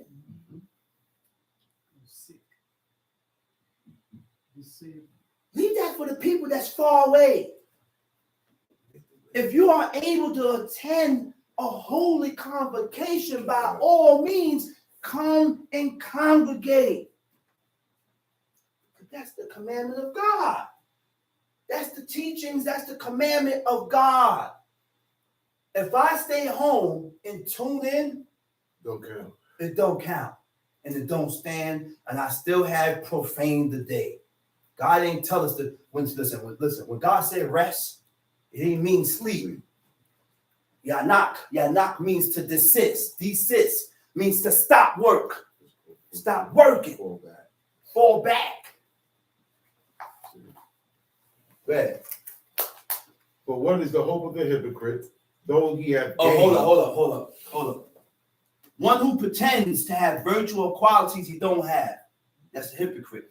Claiming to have moral standards, belief to which one's own behavior does not conform. It don't go together. Your mouth ain't matching your actions. You know, people talk a good one. But then, when you see them in action, it ain't the same as what you're talking about. When it's time to see the action, it's not the same. It's not there. Go ahead, read. Though he hath gained, when God taketh away his soul. Though he had gained, when God had taken away his soul, read. Will God hear his cry when trouble cometh upon him? Will he delight himself in the Almighty? Will he always call upon God? I will teach you by the hand of God. That is with okay, that which... Cut that. Go to Jeremiah 13. Go to Jeremiah chapter 13. Jeremiah chapter 13. Thus saith the Lord God unto me, go and get thee a linen girdle. Go and get thee a linen girdle. And put it upon thy loins. Put it upon thy loins. All right? Where are the loins? The loins are from the waist to the end of the hip. That's where the loins are at. Go ahead, read. And put it not in water. Get a girdle. Now, what is a girdle? The woman, let me explain something to you about history. The woman never wore panties. No. They never wore panties, right? And why I say that, because history proves that. What the woman wore was girdles, was like a loincloth. You ever saw certain movies when you go back into like the Greek era, Roman era, way back in those days where they had certain material, certain cloth, and they wrapped themselves, wrap their whole private part of the area, the whole wrong area. That's what they wore. Girdles. Panties, you're not gonna find panties come from the word pants. Panties is plural. The IES is a suffix. So the panties are pants. It's just with no legs. Take your tights and cut it around, cut the legs out and put it on. It's gonna look like a panty. So in order not to wear those, you have certain underwears that you have. When you look at these models, you have underwears where they tie the sides here. And that's what our forefathers wore, girdles. They didn't wear panties.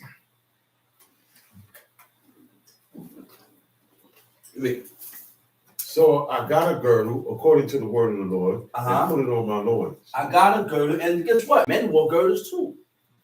They took certain things and they didn't free ball. They didn't have things jumping all over the place. Swinging and hanging. No, because it ain't healthy for the men. No. It's not good to have your front part hanging. It's not healthy. It's always good to keep it girded and held up. Yeah. That's why I don't wear boxers anymore. If I wear brief boxers and plus Superman underwears, the Superman holds it up. Then I put on sometimes the other one because I don't really like the Superman tightness. I put on the other one down on my leg and I'll keep that on. But it's always good for a man to hold up his genitals up because it's much more healthier. You don't want the sack to be dropping all the way down to your knees. Anything that hangs more in time. You don't want it to be laying down. Because as you get older, it starts to hang more and more.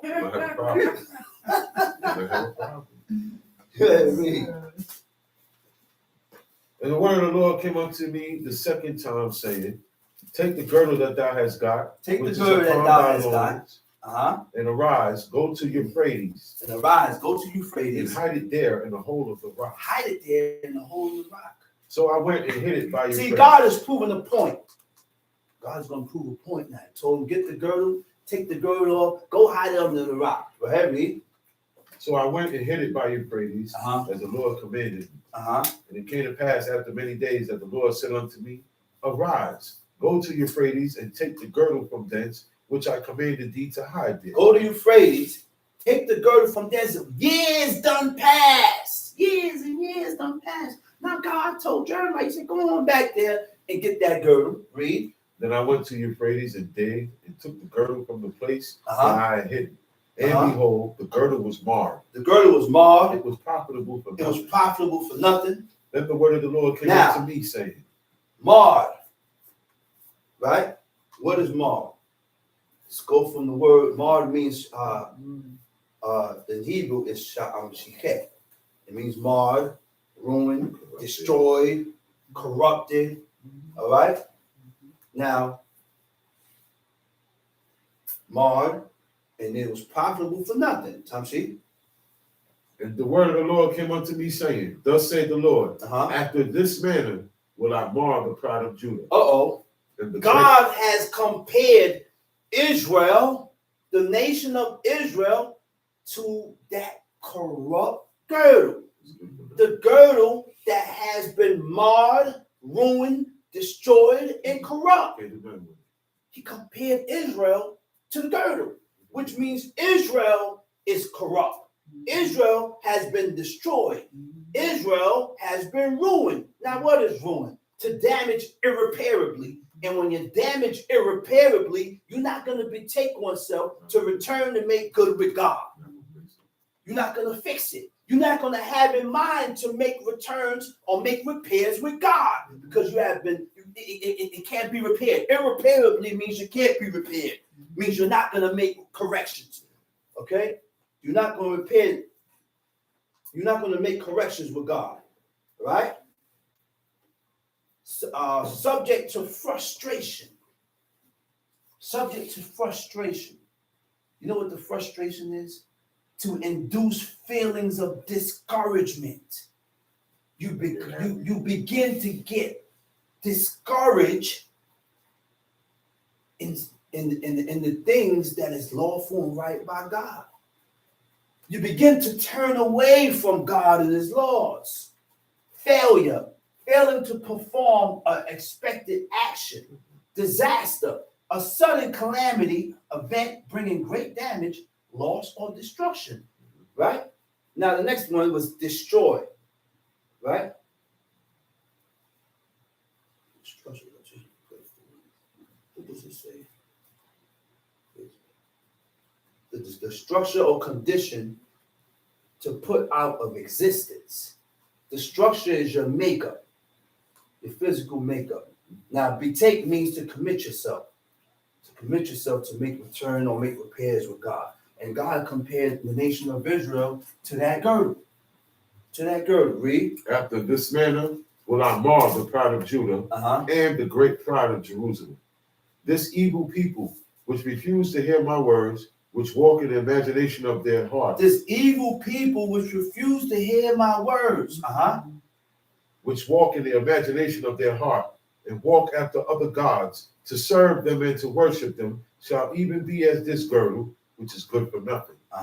For as the girdle cleaveth to the loins of a man, so I have caused to cleave unto me the whole house of Israel and the whole house of Judah, saith the Lord, that they might be unto me for a people, and for a name, for praise, for glory, but they would not hear. Therefore, thou shalt speak unto them this word. Thus saith the Lord God of Israel, every bottle shall be filled with wine. What verse you at? Verse 12. Okay, let me go back. Verse 10. Verse 10. This evil people which refuse This to evil hear my people words. which refuse to hear my words. That's what makes you evil. When you reject God. When you refuse to hearken to God. That's why you're evil. Why are you evil? Yeah, you are evil. Yes, you are wicked. And the sooner you begin to realize that, the quicker you can make repairs with God and get better. But first, I have to acknowledge that I'm sick and I need help. I've met a lot of people that need some help drastically. The way they think is so far off from God. The world. The way the world thinks is so far off from God. Right? Go ahead, read. Now, hold up. He said, this evil people which refuse to hear my words, which walk in the imaginations of their own heart. You know what's the word for imaginations?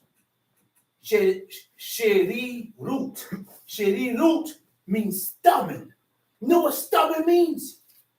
You refuse to yield. You're unyielding and you're difficult to manage. You keep telling this person, he said, listen, man, that's not right, man. You shouldn't think like that. But who tell you to tell that person that? They're not going to accept what you're telling them. They look at you and say, you trying to change me. No, man. I'm not trying to change. Let's get this correct. Please. You think the way you want to think. I don't give a hoops how you want to think. I know how I'm going to think. God ain't telling me to change you. Let's understand that. Let's get this through our thick skull. The skulls like this can't penetrate. Can't penetrate. You know what to do? You know what you got to do to penetrate this? You need a sledgehammer. And then after I done penetrated with the sledgehammer, the wall ain't no good. That's compared to stubborn, unyielding people that cannot be managed. To penetrate the concrete, I gotta get a jackhammer. Hours of penetrating.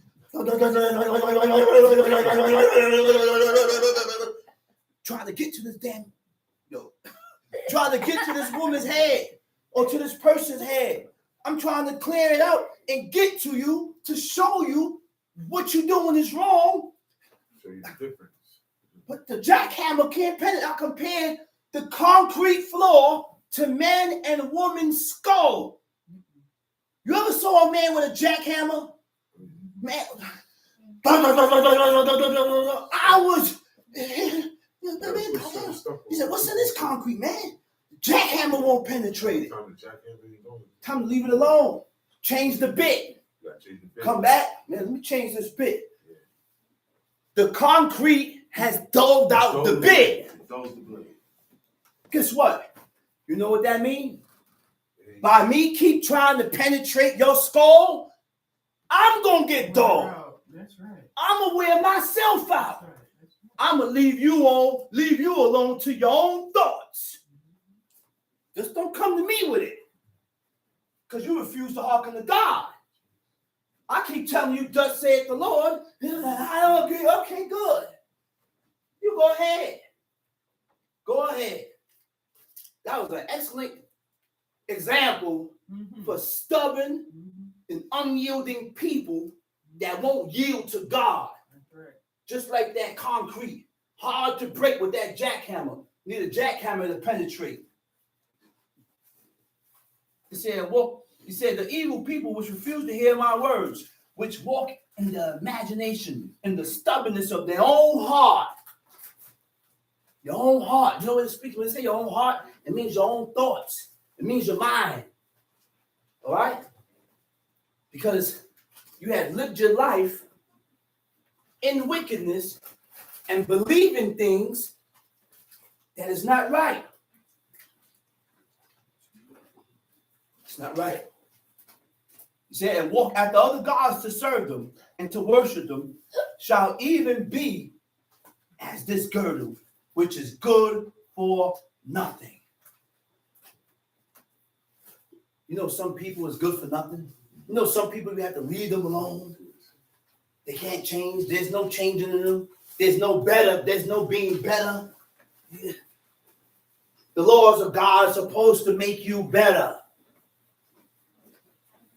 This book is supposed to make you better. Supposed to make you better. Not worse, but better. If you take heed.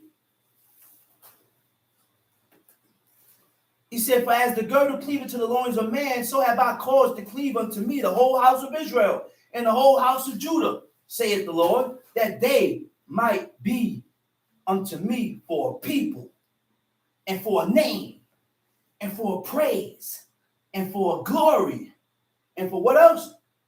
What else? But they would not hear. So before we be a people unto God for a name and praise and glory, we got to cleave. We got to join God. We have to be attached and join God. How do we join God? Just honor and respect these words. Read these words and live according to what you read. That's the only way to join them. And that takes self-work. Self-analyzation, self-work. I got to work on myself.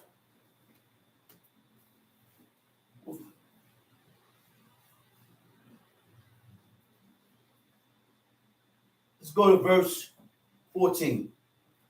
It said, and I will dash them one against another. You know what's the word for dash? Dash is noon, pay zadeh. Noon pay zadeh. It means to disperse. It means to scatter.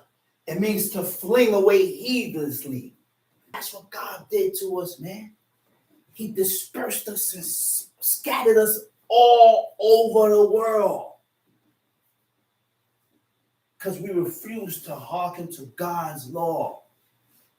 Which is only right. It was only the punishment that God put on the nation of Israel, on his people, because we didn't hearken to God. So he punished us. Okay?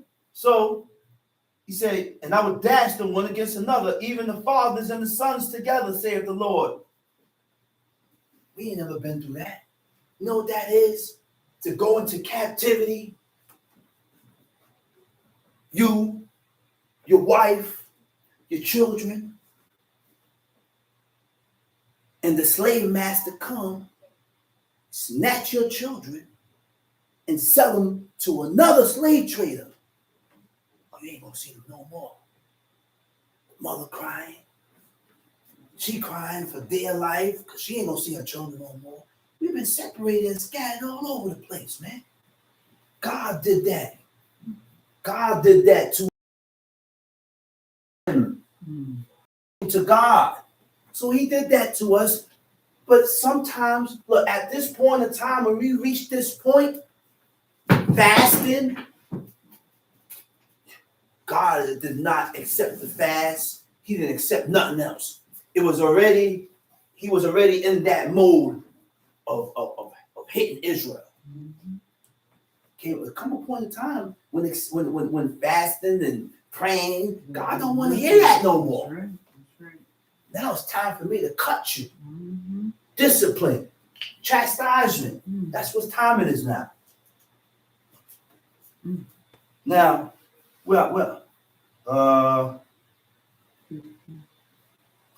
yeah. So, and I would dash them one against another, even the fathers and the sons together, saith the Lord. I will not pity. God said, all right, we ain't gonna have no pity. I'm not gonna spare them, nor have mercy, but destroy them.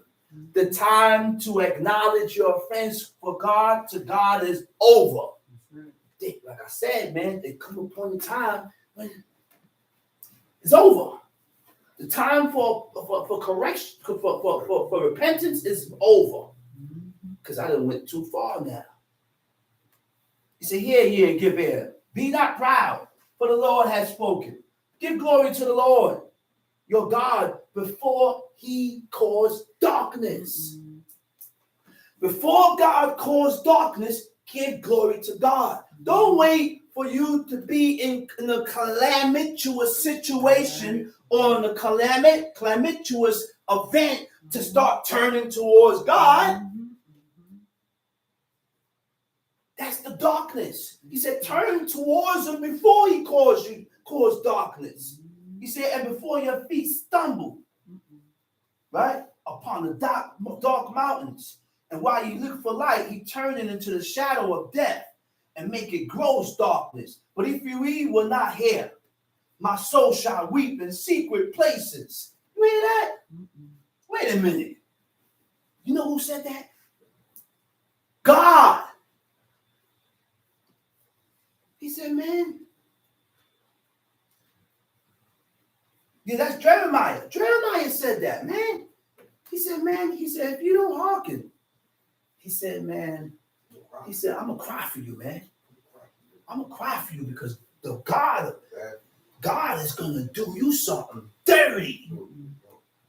We didn't laugh at the calamity of people, downfall, and things happen in their life, man. It wasn't a good thing. Whether it was wicked or not. It ain't never good to laugh at another person's downfall or calamity. Well, see, that's good for him. But good for him? What do you mean that's good for him? You want somebody to tell you that that's good for him? No. And that all coincide with a person's ways. You know why? Because we don't have a heart of flesh. We are cold-hearted. Man, I don't care. What? What's wrong with you, man? What's wrong with you, man? What's wrong with us? What's wrong with the people today? God said, man, I'm going to remove this heart of stone you guys got, man. He said, I'm going to replace it with a heart of flesh, which means God don't like the way we are, the way we is, the way we think, how we move. We so cold-hearted with no.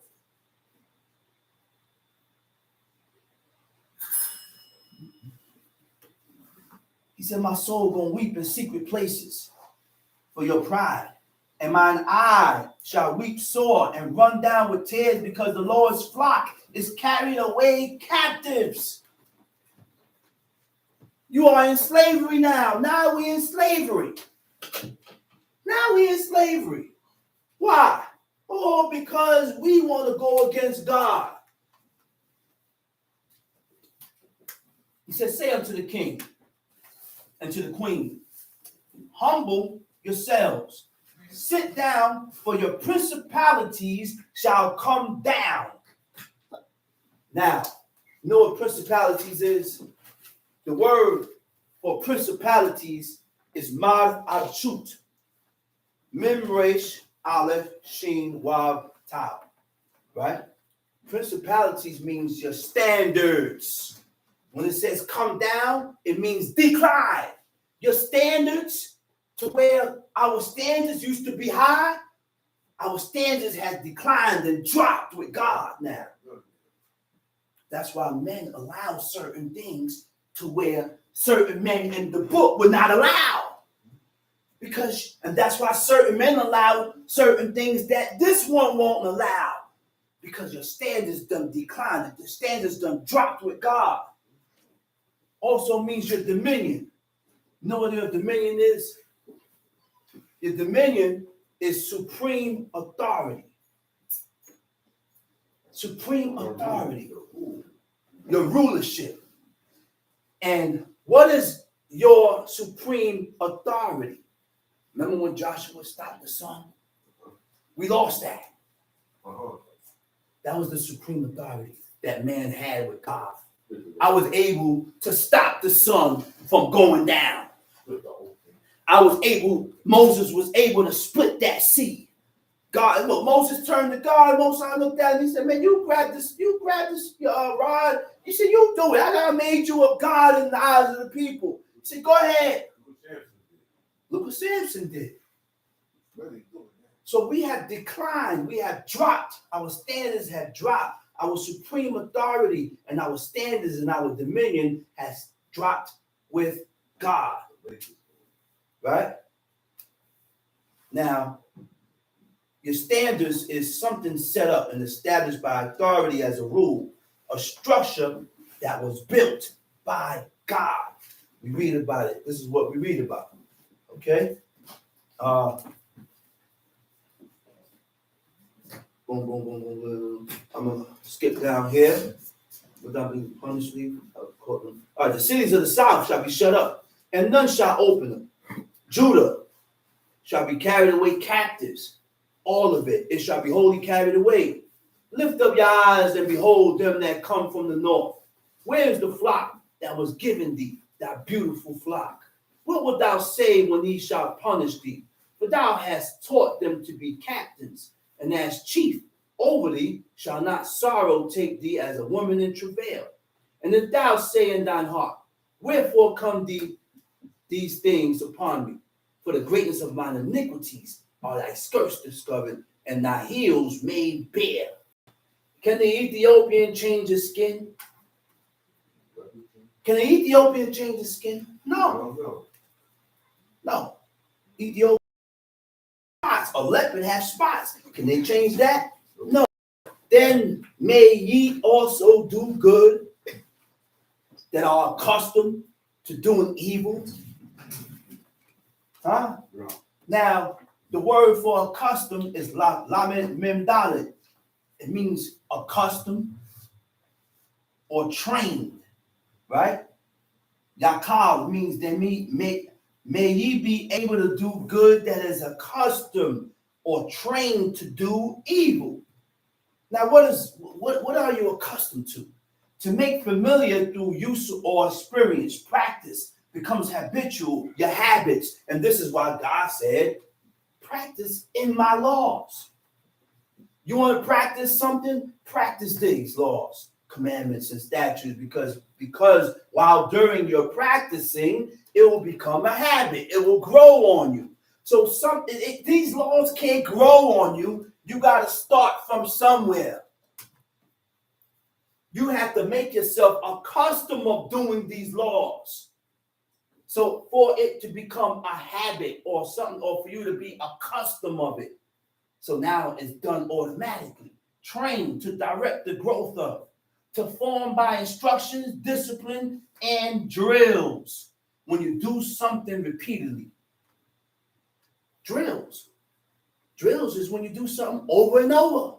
Right. Over and over. Right. Which is what? A brainwash. Mm.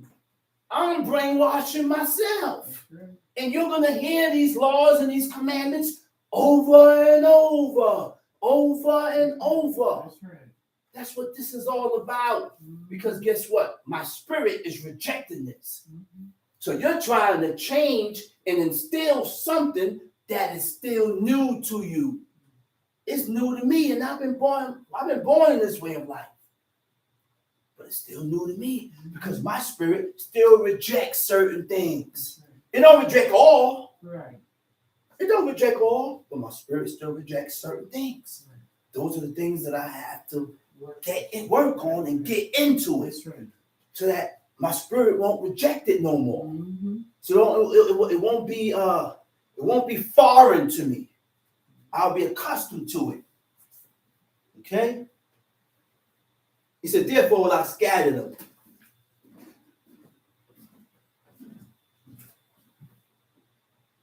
Right? Now it says Yakal, right?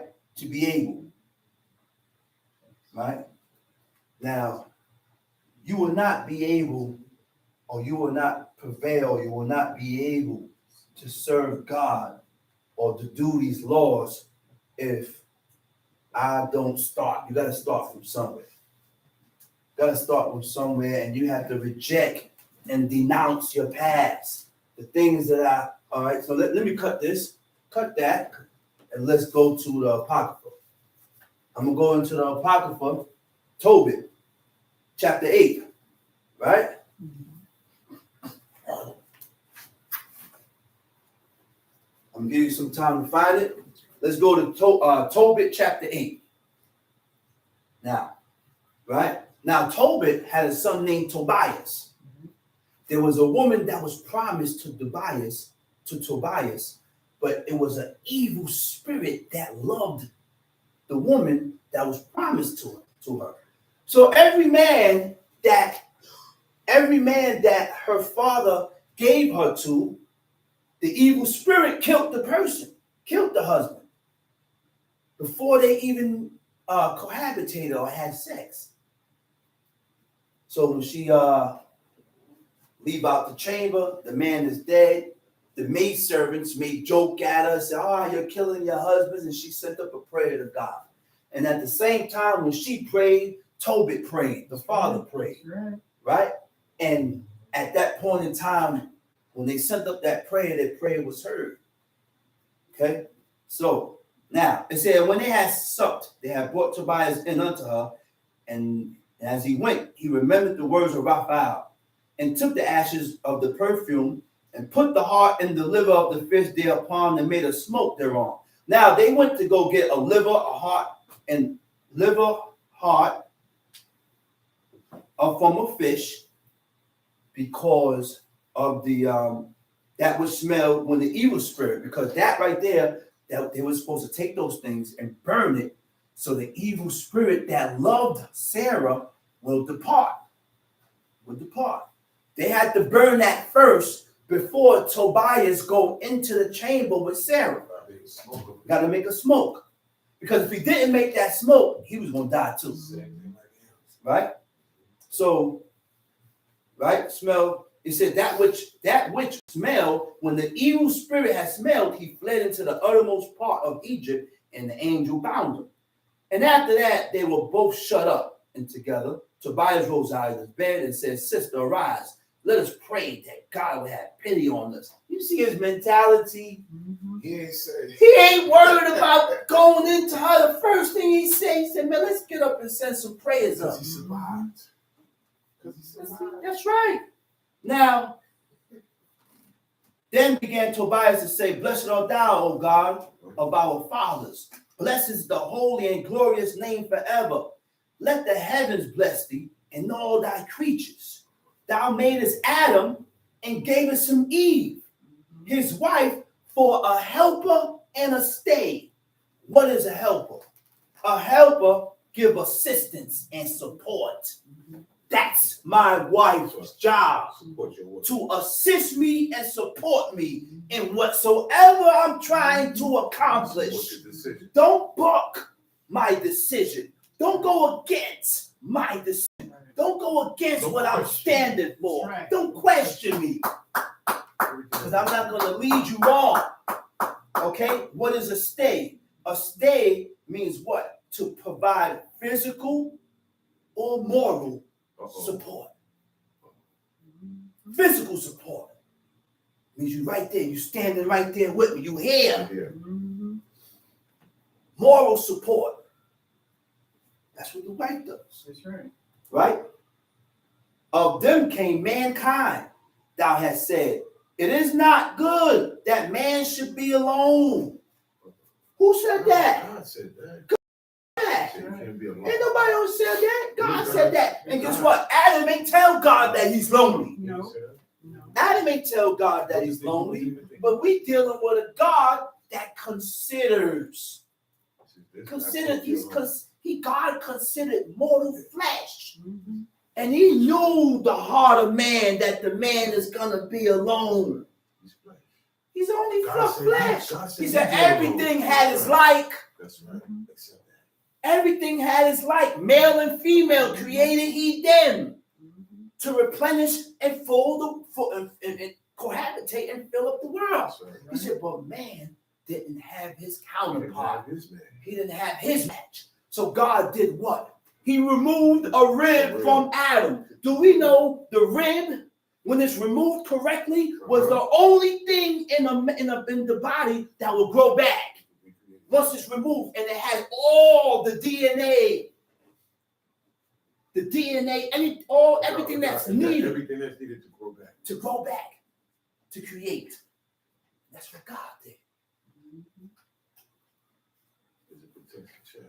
That's right. He said, it is not good that man should be alone. Let us make unto him an aid like unto himself. Right? Make an aid is Tobit chapter 8, verse 7. An aid, meaning I'm assisting you. I'm here with you. Right? He said, now, O Lord, I take not this my sister for lust, but uprightly. He said, man, I'm not marrying this woman because I lust after her. There's no lust there. Right? But uprightly, therefore mercifully ordained that we may become aged together. Grow old Let us grow old together. That's the thing. That's the thing that I don't see today. Let's go through it. Let's spare the fire and let's grow old together. Let's grow old together. It's gonna be rocky and bumpy, but let's do this. Right. And sometimes you run into rocks, You're gonna run into and it. hills, That's right. and bumps, Don't and fail dents. That's right. But we gotta be Hang in able to there. talk this out Mhm. and keep pushing forward. Resolve. What you gonna do? Leave me Make you stronger. and go find the Someone else. you're 101 man now? You understand what I said? Oh yeah. The 50th man, or whatever, how many kills you have had. Right, right.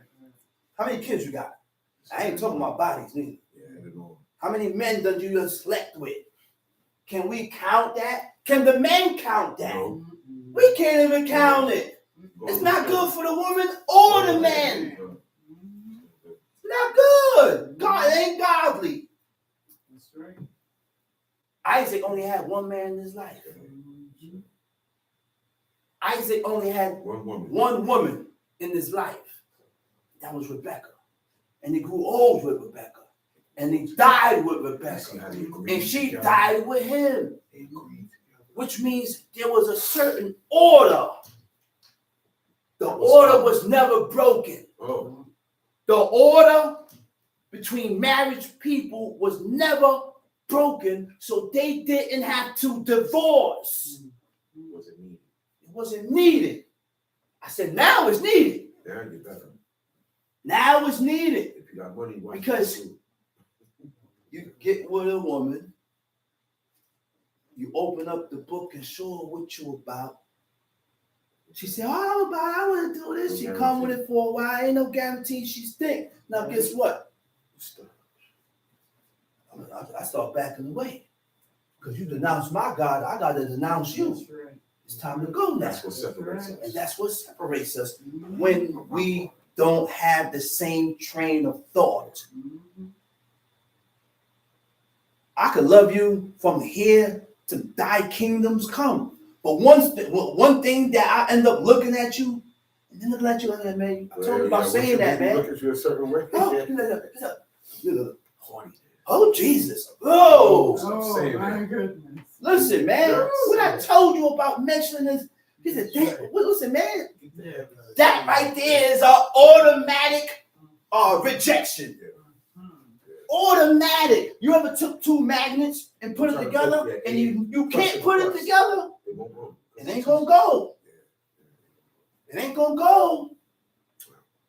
I said, you gotta denounce that.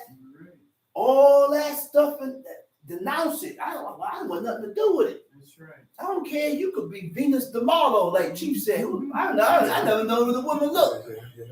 Venus de Milo. I heard she was a pretty woman. Venus de Milo. Fair countenance.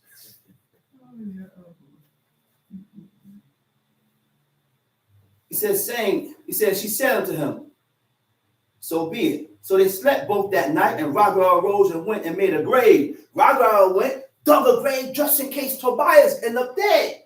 Right? So he sent the maidens in to check on him. He said, they're alive. They won't sleep. Right? He said, then Raguel praised God and said, oh God, that are worthy to be praised. Okay, let me see. Boom, boom, boom, boom, boom. Okay, I want to get to this part. Chapter 12 now. He said, then now after he went into Sarah, they're making their travels back to Tobit. Right? He said, and Tobit called his son Tobias and said unto him, my son, see that the man have his wages which went with thee, and thou must give him more. He said, man, the guy that went with you, he said, man, I got to pay him. He needs his wages because he made sure he brought you back to me safe. That's the mentality. That's the way our forefathers thought. That's the way they thought. I got to give you something for what you did for me. You did this for me. You accomplished this. You did this. Man, here, hold this. Hold this. Those are the ways and the customs of our forefathers. Okay? Put extra on. That's right. Probably like $2 more. And Tobias said unto him, O father, it is no harm to me to give him half of those things which I had bought. But he had brought me again to thee in safety, and made whole my wife, and brought me the money, likewise healed thee. Then the old man said, it is due unto him. So he called the angel, and he said unto him, take half of all that ye have bought, and go away in safety. Then he took them both apart and said unto him, bless God, praise him, magnify him, praise him for the things which he had done unto you in the sight of all that live. It is good to praise God and exalt his name, and honorably to show forth the works of God. Therefore, be not slack to praise him. It is good to keep close the secret of a king, but it's honorable to reveal the works of God. Do that which is good, and no evil shall touch you. Do that which is good. We read the only thing that clarifies what is good is that book. Okay, that's what I call. Whatever God says is good with me. Right? He said, for alms doth deliver from death, and shall purge away all iniquities. You know what alms is? Charity. Charity. Those that exercise alms and righteousness shall be filled with life, but they that sin are enemies to their own life. Surely I will keep close nothing from you. For I said, it was good to keep close the secret of a king, but that it was honorable to reveal the works of God. Now, therefore, hear this. When thou didst pray, and Sarah, thy daughter-in-law, that was Tobit and Sarah, this is the angel. They didn't know it was the angel. This was Raphael that went with Tobias in his journey. Right? He said, I did bring the remembrance of your prayers before the Holy One. Raphael, he said, man, when you said your prayer, he said, I took your prayers to God. When Sarah said her prayers, I took her prayers directly to God. To the same time. He said, when thou didst bury the dead, I was with thee likewise. Because This is the time of Assyria? No. Yeah. Assyrian captivity. Yeah. Sennacherib. The man was going around and killing Israelites and leaving their bodies out. Just Israelites. Just Israelites. Tobit would run out, sneak out, snatch the bodies, and bury them. So the angel said, man, listen, and if he would have got caught, he would have died, but he sacrificed himself to do that. Because he could have died in that manner. So the angel said, man, he said, I was with you when you went out to bury the dead. When you went out there, right? He said, and when thou didst not delay to rise up and leave thy dinner to go and cover the dead, thy good deed was not hid from me, but I was with thee. Before he sat down to eat, once he knew that there was dead bodies out there, he thrust that food to the side. I don't care how hungry I am. I'm going to go bury the dead. He said that was a good deed that was magnified, that was in the eyes of God. Right? He said, and now God has sent me to heal thee, and Sarah, thy daughter-in-law. I am Raphael, one of the 7 holy angels, which present the prayers of the saints. This is the angel that only presents certain people prayers to God. Number one, I have to be elected and chosen. I have to be, right? And which go in and out before the glory of the Holy One. Then they were both troubled and fell upon their faces, for they feared. But he said unto them, fear not, for this shall go well with you. Praise God, therefore. For not of any favor of mine, but by the will of our God I came. Wherefore praise him forever. All these days I did appear unto you, but I did neither eat nor drink. But you did see a vision. When Raphael, the angel, was there and they gave him something to eat, He made them see it. he made them see a vision. But You thought I was eating. it But I wasn't appeared to eating. you. It appeared to you that I was eating. Because angels don't eat. Right? He said, now therefore give God thanks, for I go up to him that sent me. But write all these things which are done in the book. And when they arose, they saw him no more. And they confessed the great and wonderful works of God, and how the angel of the Lord had appeared unto him. And with that, heart I got what was bought. And I'm going to say, Shabbat Shalom. Shabbat Shalom and God. Call up the next speaker, teacher indeed, Chief Mika.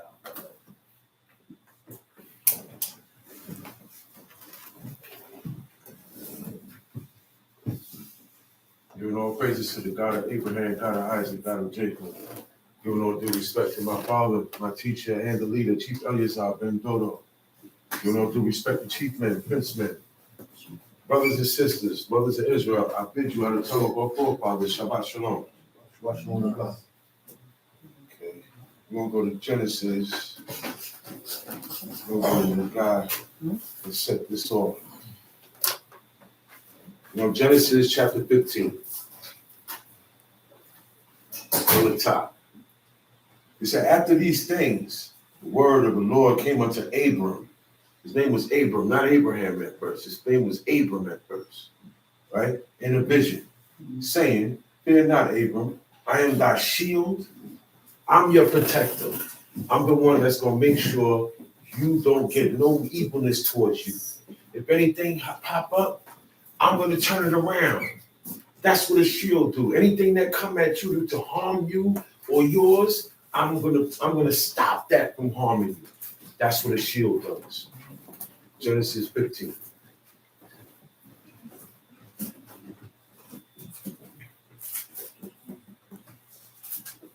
He said, I am thy shield and thy exceeding great reward. I'm the best thing that happened in your life to you. There is nothing better in life than having the true and living God in your life. I mean, your exceeding great reward. I got good stuff here for you, okay? I got you. That way, see, God is like this, man. You don't have to rely on these idols, okay? But that's what the people do. People wear charms, trinkets, signs and symbols for good luck and bad luck, to keep negative and evil spirits away. You don't need that serving God. You don't have to do none of these things serving God. Okay? They don't work. What you're trying to do is not working, dealing with these things. What you do is really, you invoke the bad. The bad stays with you. God moves away from you. That's why he said, I am your shield. Abram was brought up in Babylon. Abram was not born a Hebrew. Abram did not know God up until he was 75 years old. Mhm. That's a long time, ain't it? Right. Today, that's all. For us, that's most of our lives. Mhm. Because people didn't live long like these guys back then. At 75 years old, Abram's father died, and God appeared to him and said, look, I am the Lord thy God. Walk before me and be thou perfect. Okay? You have some stuff in you that I see. You have the potential to leave all that stuff you've been taught, and you believe, and you fear those idols. You feared this. You was afraid. You have the potential to drop it. That's what it's about. Drop it and come and do whatever I tell you to do. God even tested it one time. Abraham did that. He stopped all that stuff that he was taught when he was young. At 75 years old, he started doing whatever God told him to do, he did. As time progressed, he said, and it came, anytime you read, and it came to pass, that could be 5 minutes to 500 years. It means time has passed. A long time has passed. Years went by, and Abraham was doing everything God told him to do. He did this every day. Every day. Every day. Are you familiar with the word institutionalized? You know what that means, right? When you go to jail, right? You get used to the habits that they program you to. There's rules in there that's enforced. And after a while, it's not a problem. You're used to it. You're used to the routine. You're used to the habit. So God is telling him, drop what you used to, and you know, look, and you're going to have to get away from your family. Okay? A lot of people are not going to agree with this. Mainly your family. Okay? That's going to cause separation. Hey, no hard feelings. But my God don't allow me to participate in this. My God prohibits me from doing this. My God prohibits my kids. I can't allow my kids to be involved with certain things. People are going to get offended. But you got to stand strong in God's law. And when you do that, he becomes your shield. He becomes your shield. He becomes your exceeding great reward. Verse 2, and Abram said, Lord God, what wilt thou give me, seeing I go childless? And the steward of my house is this Eliezer of Damascus. Eliezer of Damascus is his top right-hand man. Okay? That's his go-to guy. All right? He picked him up along the way, leaving from Ur, the Chaldees, which is Babylon. Then he went up into Syria. From Syria, he went into Canaan land, which is called Israel. Okay? When he got in Syria, he picked this servant up. This is number one servant, top guy. But what he's telling God is, what you going to give me? What reward you going to give me? What reward you going to give me? Because I don't have a child. You see how he looked at it? To have a child, to have a son was a reward from God. That's why he said that. That's right. God just said, I am thy shield. I'm your protector and your exceeding great reward. I got all the great rewards. Whatever you consider a reward, it's here for you. He said, well, what you going to give me?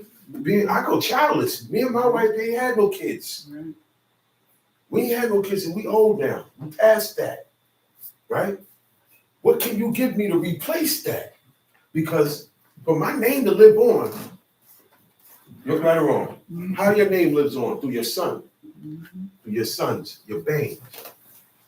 not the daughters, to your sons. Okay? That's why fathers make their sons swear to certain things. You make the sons do it. Because after he leave here, or if he's not around, the sons that are there have to keep what the father showed them and set off. By God, I will. Okay? So you're not obligated because he didn't make you swear.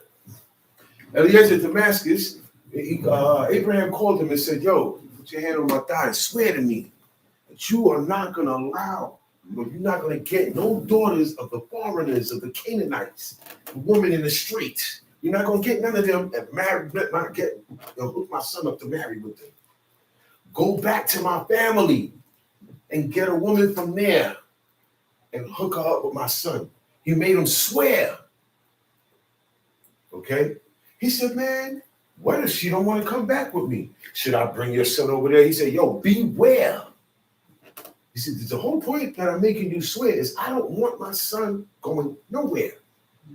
Beware that you do not take him here and take him over there. That's going to corrupt him. That's going to mess everything up. You go get her. God going to be with you. He's a godly. See, these things here, God is in the picture because he's a godly man. But who he called? The man. He said, yo, swear to me that you ain't going to let me. He was instead of his son. Right or wrong. Right. That's why he said, all I have is this, Eliezer of Damascus, meaning I got this guy here. He's like a son to me. I grew him up. Right. He treat me like a father. I treat him like a son, but he did not come from me. Mhm. He said, will you give me something that's mine? Mhm. Because I don't have it. Not saying that the one that don't come from me is not mine. Right. Let's get that clear. I'm not saying that. Okay? Not saying that. Because you don't have to come from me for me to take you as my son or daughter. Mhm. That's Or right. for you to give me the respect as a father. Mhm. We don't have to be blood related. Mhm. Okay? Not that. And Abraham said, behold, to me thou hast given no seed. You didn't give me no seed. That's who gives the babies. God is the one who gives the man and the woman the seed, the child. Right. That's right. Don't let no woman say, oh, and I gave you, she prayed, I gave you a son, or I gave you daughters. She didn't give you nothing. No. She is a vessel Yeah. for your seed to be carried. An oven. That's science. The science is the procedure. It's just a procedure. God said, okay, man, go carry the seed of life in them because you are God. Mhm. You were made after me. I wasn't thinking about woman until I seen she was holy. Mhm. Okay? So the seed of life is in man. That's the sperm. Okay? And then you put that goes in the woman. It gets fertilized and turns into all that. God do that. God make that happen. Mhm. Don't worry about the doctor. That's right. God makes it happen. All right?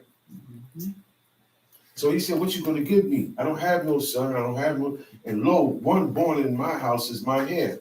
He said, and behold, the word of the Lord came unto him saying, Uh-huh.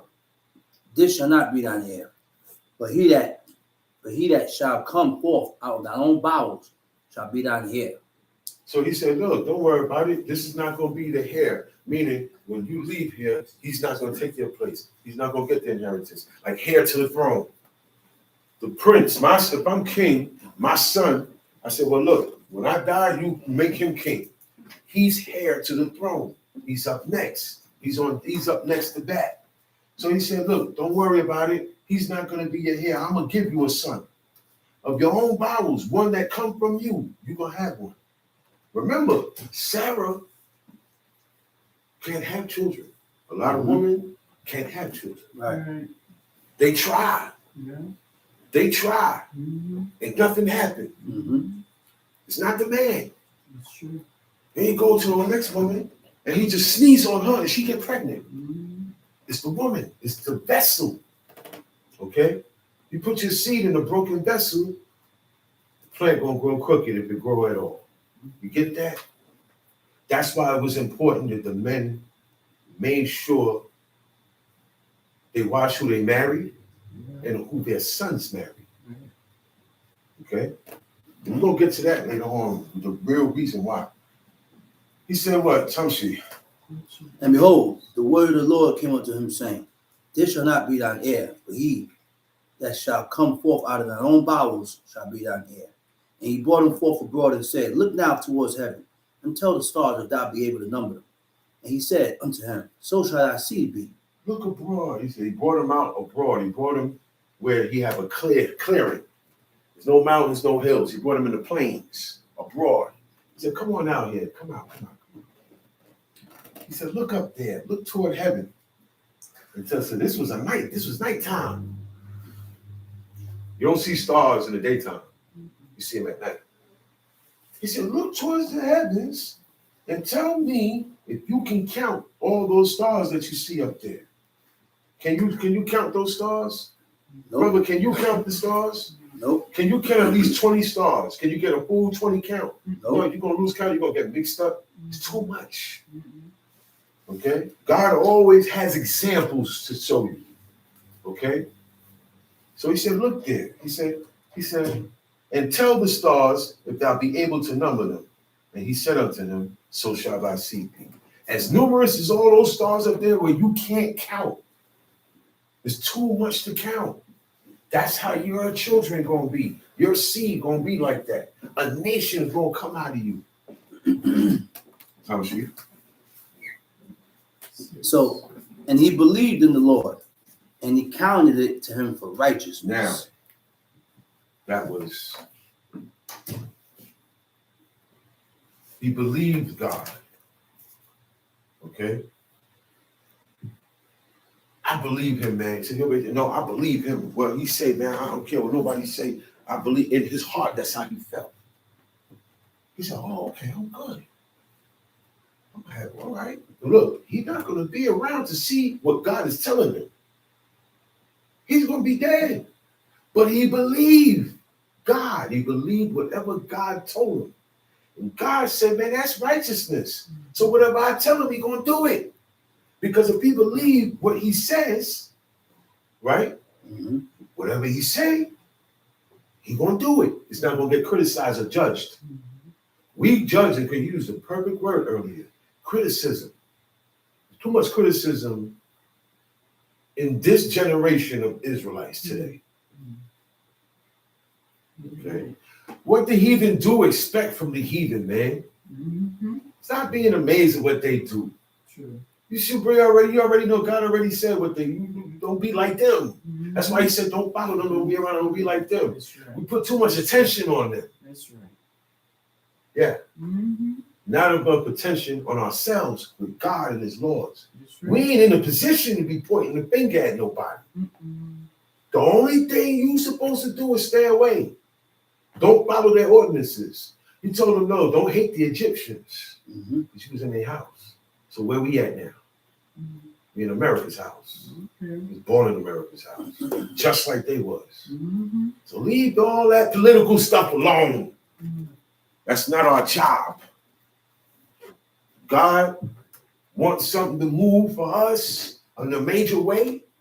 He is going to lift an individual up and put him in that position. That's how he works.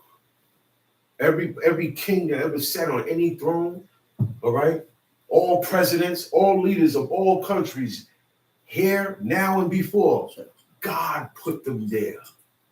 True. And through them, he run everything. Okay? That's how it goes. So it's the same thing now. The only thing you're supposed to hate is evil. God tell you, I hate this. I hate when this action is done. When a person does something, it's a verb, it's an action. That's an abomination to God. Mm-hmm. Okay? That's what we worry about staying away from. That's what we hate. We give too much things, too much hate and love in the wrong direction. We love the wrong people, the wrong things, the wrong ways, the wrong days, the wrong customs. That's the problem. That's the problem. We can't believe like Abraham naturally. That's the problem. And once God seen that, oh wow, he's righteous. He said he counted it to him. He said, wow, that's a righteous act. He believed me. Abraham didn't say, I believe you, God. In his heart, he believed God. Before you open your mouth and say it, it's here. And God seen that. He said, wow, this guy here, man, he believed everything I said. Look. Can't have no kids. His wife her womb was shut. Can't have no kids. He didn't even question that. Oh, he said, well, I'm gonna have a kid. All right. That's it. That's how we gotta be with this. We are too hung up on ourselves. That's why we have hang-ups. That's why. Your feelings and how you feel about things, that's what separates us from doing these commandments.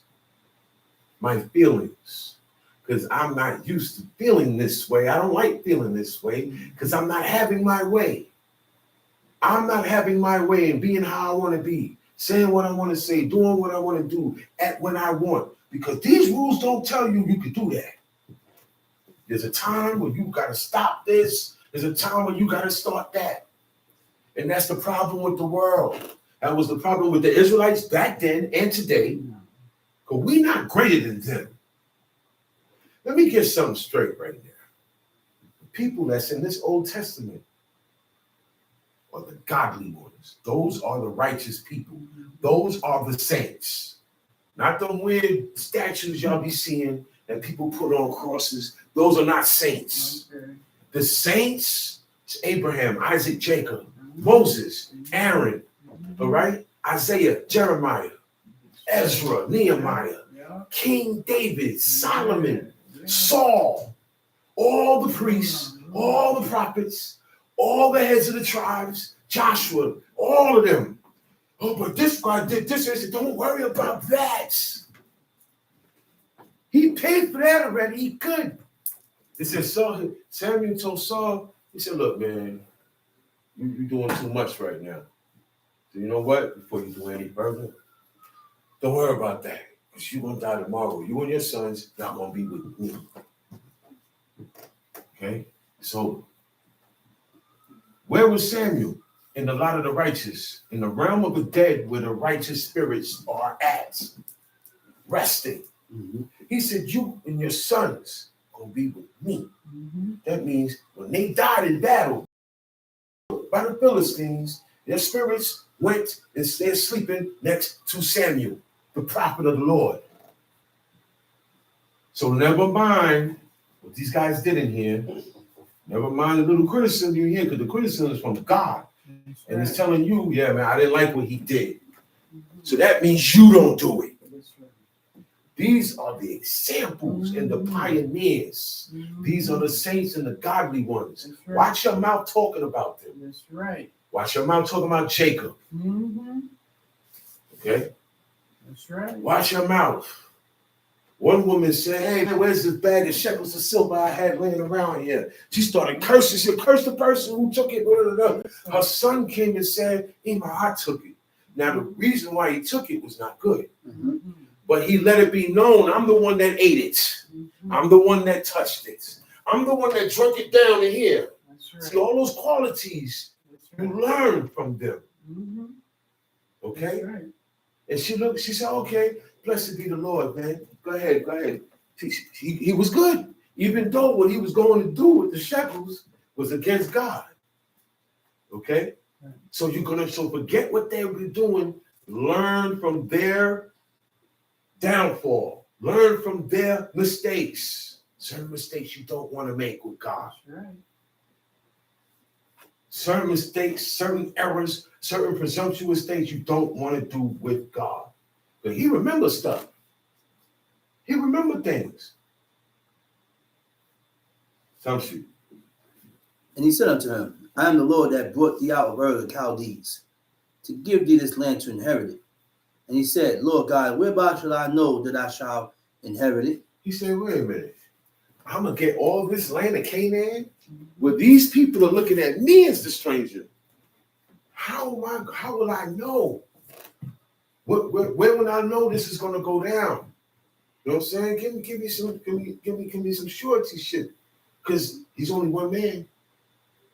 He's only one man. Same way Jacob was one man in his family. And he said, man, you causing me to stink amongst these inhabitants. You know what that means? Giving me a bad name. Everybody in the neighborhood gonna hate me and they gonna roll on us. But God put the fear and the dread of God on the people round about, that they were scared of Jacob and his sons. Instead of being mad and wanting to get on them, God changed all of their spirits again to leave them alone. And the reason why is because it says Jacob was a perfect man. That's why. He was perfect with God. He was perfect with God. Same thing that Abraham was told, be perfect with me.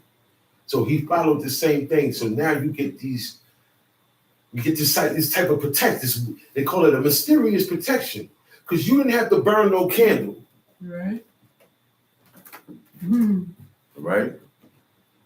You don't have to do nothing with blood. That's right. You don't have to cry out to disciples and fake saints. You don't have to do rituals. You already living a lifestyle that's clean before God. So you already in. It's an automatic, by default, you're good. By default, you're good. Even when Job was going through what he went through, God said, don't touch his life. That's right. Because he ain't gonna stay like this. That's right. This is just here to prove a point that you can't break him. You can't break him. He can't be broken. The only thing you can do now is kill him, and you better not touch him.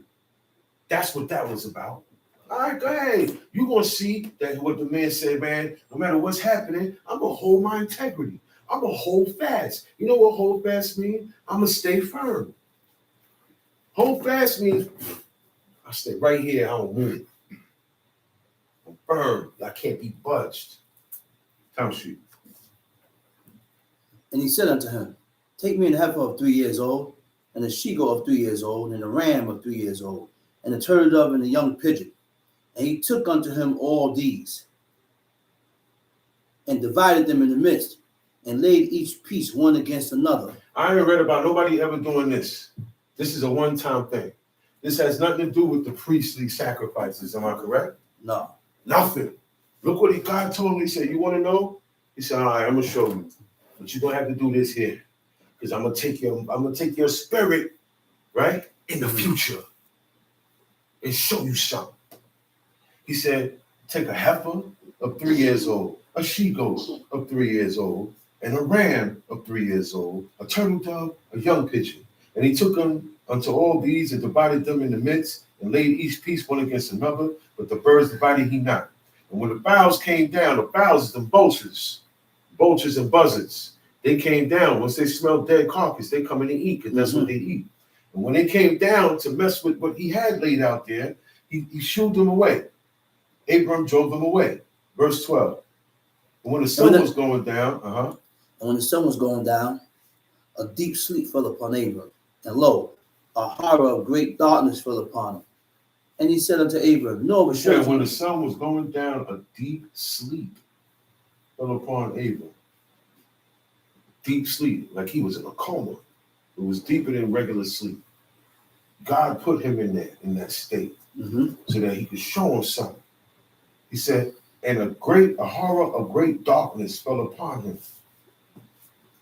And he said unto Abram, know of a surety that thy seed shall be a stranger in a land that is not theirs. Just like you.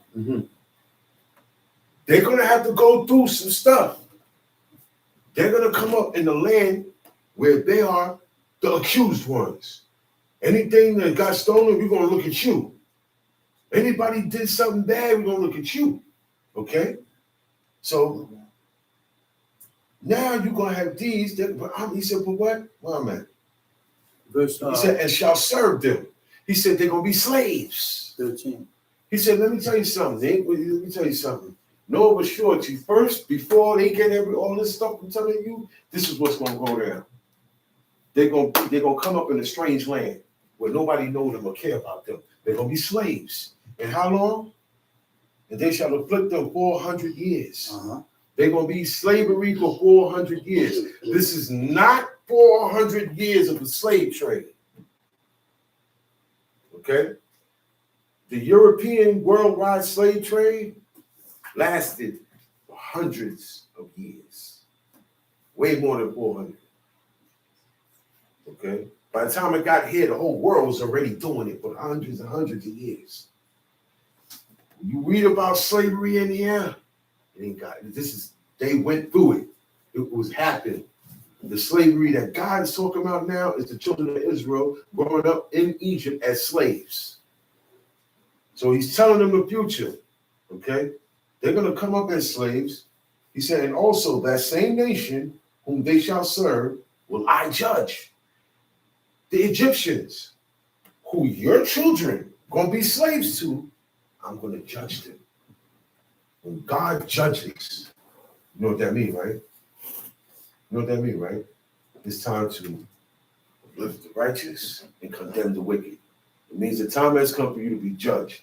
And if you're on the wicked side, whatever God has in store for you is coming. Okay? If a volcano erupts and lava drowns the whole city and like thousands of people die, God visited that city. You understand? You understand how that goes? Whenever there's mass destruction, okay, God did it. God visited the person or persons. Sometimes it's just one person. Sometimes it's the whole city. And thousands die. Tornadoes. You see it. You see the damage they do, right? God does that. God does that. So he said, I'm going to visit that nation that you are going to serve, right? And afterward shall they come out with great substance. He said, they're going to come out rich, wealthy. They're not going to be slaves no more. He said, thou shalt go to thy fathers in peace, and thou shalt be buried in a good old age. In peace. Not the rest in peace that people think about. You know, in peace with God. You don't die in your sins. You don't die in your iniquities. When you die in your iniquities, you are not peace with God. There's no peace with God. God don't have peace with you. So he said, when you're going to die, he said, thou shalt go to thy fathers in peace, meaning you're going to die where your fathers is at in death, you're going to join them. See, forward all the way down, God would say, and he shall be gathered unto his people. Right? You say, okay, he's dead. So wherever he go, he going to be where his people at. The ones that are righteous, that died. All the ones that did right by God, that's the people. That's his people. That's where he's going to go. But Abraham he's only one. You know, there's no people yet. So he said, your fathers, thou shalt go to thy fathers in peace. Thou shalt be buried in a good old age. You're going to live a good old age. Buried in your spirit going to be with your father. You know who his fathers is? Noah, Enoch, Adam, Abel, Seth, all of them. That was before Abraham. That genealogy, Methuselah, Lamech, right or wrong. All those dudes, he going to be with them. There's no children of Israel yet. It was individual men that served God. All the way to the time of Egypt. Abraham, he was the individual, he was the only one in his time. Then came Isaac, he was the only one in his time. Then came Jacob, he was the only one in his time. 400 years later, then you got the nation. But you're the only person of your kind Okay? They said, I'm going to give them to you, man. You got that. But when they come out, they're going to come out rich. They're going to come out with substance. He said, you're going to join your fathers in peace. You're going to go to the lot of the righteous. He said, but in the fourth generation, every generation is 100 years. Okay? So 4 generations is 400 years, like I said earlier, right? They shall come hither again. He said, in the 4th generation of their slavery, they're going to come out and own this same spot that you're standing on right now. He said, what? For the iniquity of the Amorites is not yet full. The Amorites, these are the Canaanites that God is talking about. He said, 400 years from now, their iniquities, I'm going to visit them. He just told you about Egypt. Okay? Egypt about to get visited in 400 years. God is going to destroy them. He's going to wipe them. He's going to break them down. Egypt was never the same again after that. It was never to its height as it was. And it was the longest reigning kingdom on the planet. They ruled for a very long time. For years, hundreds and hundreds and hundreds of years. He said, thou shalt go to thy fathers in peace. Thou shalt remember them. Verse 17. And it came to pass that when the sun went down, and it was dark, behold, a smoking furnace and a burning lamp that passed between those pieces. In the same day, the Lord made a covenant with Abram, saying, unto thy seed have I given this land, from the river of Egypt unto the great river, the river Euphrates, the Kenites and the Kenizzites and the Kadmonites and the Hittites and the Perizzites and the Rephaims and the Amorites and the Canaanites and the Girgashites and the Jebusites. And when Abraham was... See all them people he was just naming? Those are the Canaanites. Those are the people who run that land now. It's their land. Okay? But later on, 400 years from now, Abraham's children, which is going to be the nation of Israel, God is going to give them the order to wipe them all out and take over that land. So that's how he fulfilled his promise to Abraham. Because that was a promise. God keeps his promises. That's right. God keeps his promises. That's right. Okay? You don't go back on his word. That's why we're not supposed to go back on his word. That's right. You know, I made a deal with you, but we had a big fallout, big argument. We had a fight. I still got to keep my word. Is do what I said I was going to do. Look, ain't got nothing to do with you. I still feel the same way you feel about me, but I got to do this because I said it. So what the man say? You violate God first.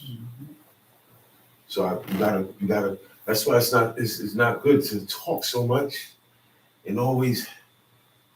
Prideful people, they talk themselves right into violation. Okay? Sure do.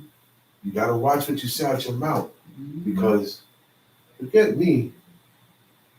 God looking at it and said, look, this guy, say he was gonna do this. Now he go, oh, I ain't doing it now because you don't feel like it, because you bad. Can't be that way. One man said, man, he looked at his daughter. He said, man, I swore to God that if he helped me beat these people, the first thing that walk out my house to meet me, I'm going to kill and sacrifice to God. God did his part. That's right. I'm coming home, and the first one to come out is you, daughter. You grieve me, man, because I can't go back on my word. A lot of people would say, well, but that's his daughter.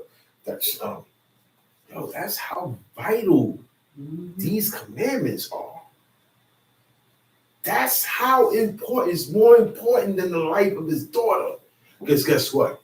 You know how I can say that? It's the same daughter said, well, Father, whatever you say out your mouth, you got to do. Just give me 30 days to be well my virginity. She was a virgin. She was a virgin. She didn't say, well, I didn't have a life yet. She didn't say these things, man.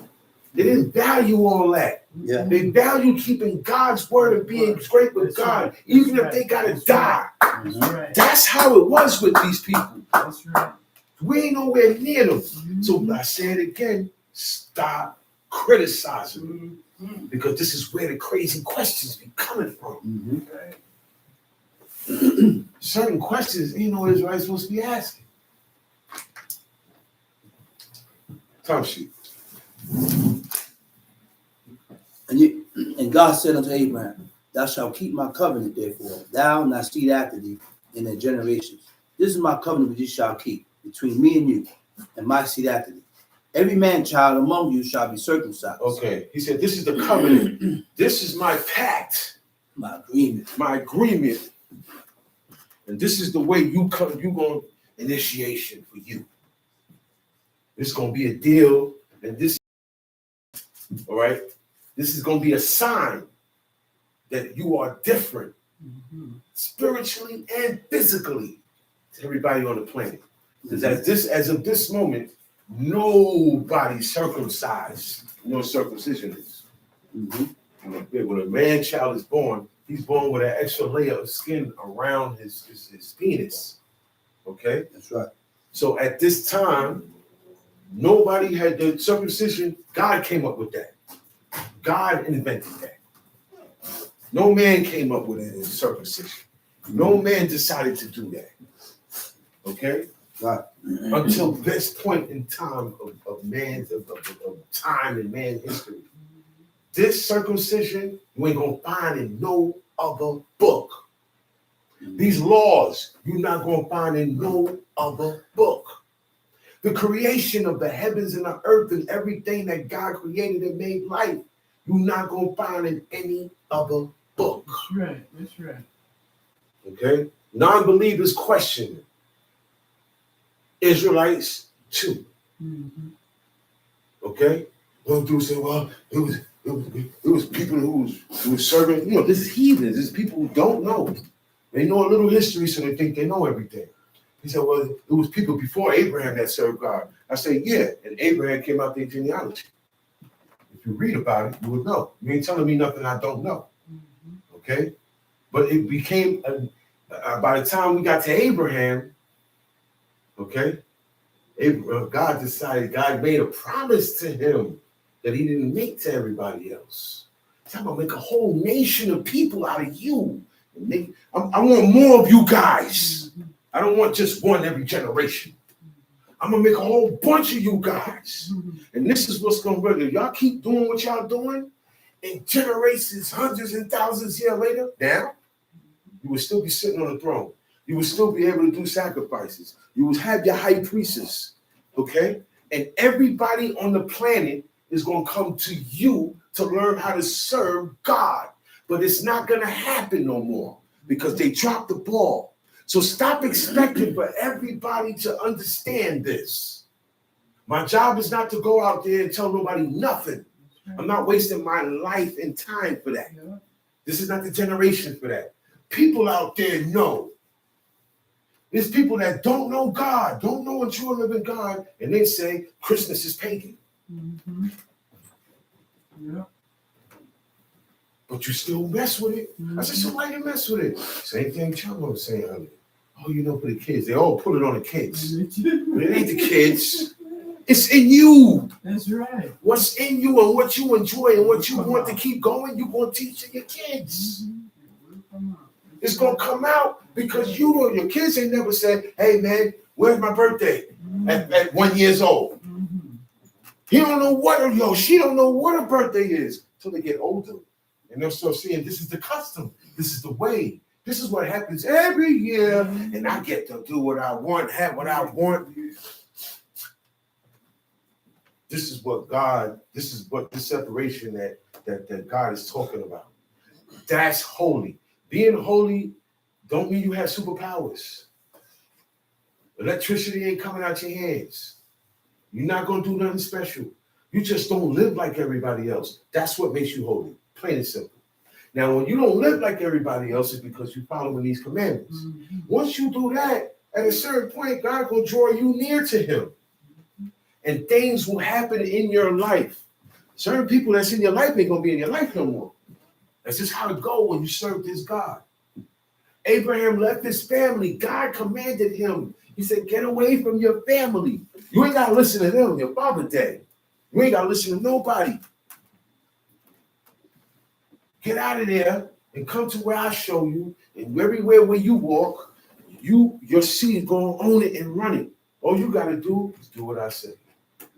That was the deal. So he said, look, this deal here, this is a sign that you are God's people. This is the beginning of the sign. He says, circumcise your foreskin. Cut that flesh and take it off. You're going to be the only ones walking around the earth without foreskins. Everybody else going to have extra skin and it's dead. Mm-hmm. As you go on in life with that skin, it dies. It gives you infections. It's like a cocoon. Yes. You have to pull back and clean and all You got to that. clean it. It has a smell to it. Okay? I know a woman that child, she told her man, she said, look, man, are you circumcised? He said, huh? She said, look, I don't mess with men that ain't circumcised. I said, well, hey, at least she got that. At least, hey, I got to get her. Well, she's a whore, but at least good to be picky if you're going to be in that area. He said, because if you say, once that foreskin is on a man, God ain't going to accept what you do. Mm-hmm. That's why he made Abraham do it. He said, okay, we got to the point now where he said, thou shalt keep my covenant therefore thou not seed in their generations. This is my deal. This is my covenant, which ye shall keep. This is between me and you. It's not for the world. This is for me, you, and your seed, and your seed, and your seed. Y'all gonna be the only ones cutting off the foreskin. Okay? He said, You shall circumcise the flesh of your foreskin, Uh-huh. and this shall be a token of the covenant between me and you. What does token? Token means sign. A sign.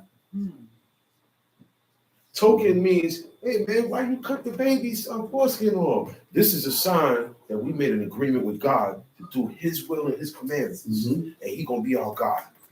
That's the sign. That's what linking you. That's what gonna link you. That's what linked the man child in as a link. It brings it opens the probability for that child to serve God. It has a lot to do with it. And it identifies. Okay, it brings a certain spirit around, right? Between me and you and thy seed after me, every man child among you shall be circumcised. And you shall circumcise the flesh of your foreskin, and it shall be the token of the covenant betwixt me and you. And he that is 8 days old. So when you have a man child, you have a baby, and he's a son, right? On the 8th day, he's going to be circumcised. Now, back then, the man did it. The father did it. Mm-hmm. The father did all the circumcision. Mm-hmm. The men did that. That was a job all the men did that. There were no doctors to go to. Okay? Uh-huh. You know who the doctor was? The father. You. You. You say, oh man, go take some aloes. Well, this and do that. Oh, you sick? You got cough? Do this and do that. But that's where you get it from. He's the one's gonna have that. Ain't no doctor to go to. Come on, man. So, 8 days old, back then, the men did it. The woman knew how to do it too. Because Moses forgot. Yeah. It's just telling you, it's just to show you. He didn't have nothing but to forget certain things with God is deadly. It don't matter who you are. And it said at one time, God was gonna kill Moses. Yes. Not because he didn't turn, he didn't bow down, he didn't join. He said, yo, you didn't keep that. You ain't circumcised your boys, man. You been was supposed to do that. You been was supposed to do that. So God forgot about everything about Moses being the faithful, and you sought to kill him. Yeah. It said God sought to kill Moses because he didn't circumcise his son. And his wife peeped it. I don't know how. Because it never said God told her to do it. No. They're linked. That's right. I know how, but it's not written in this book. I've been taught under a man of higher learning of the ways of God. Am I correct? Yeah. There's certain things he told me to keep it for you, your sons, and your brothers. That's right. Because the masses ain't gonna understand it. Yeah. And all they waiting for is to do this. Because that's the unlearned. But she found out and she said, oh man, come here. Cut that. Cut it. Quick fast. Before God make his move. That's like somebody's like this. God like this, about to hit him. He said, as soon as he get to this point where the end is at, as soon as he get here, I'm gonna hit him. She got to that and did that before, and that saved Moses. But this is very detrimental.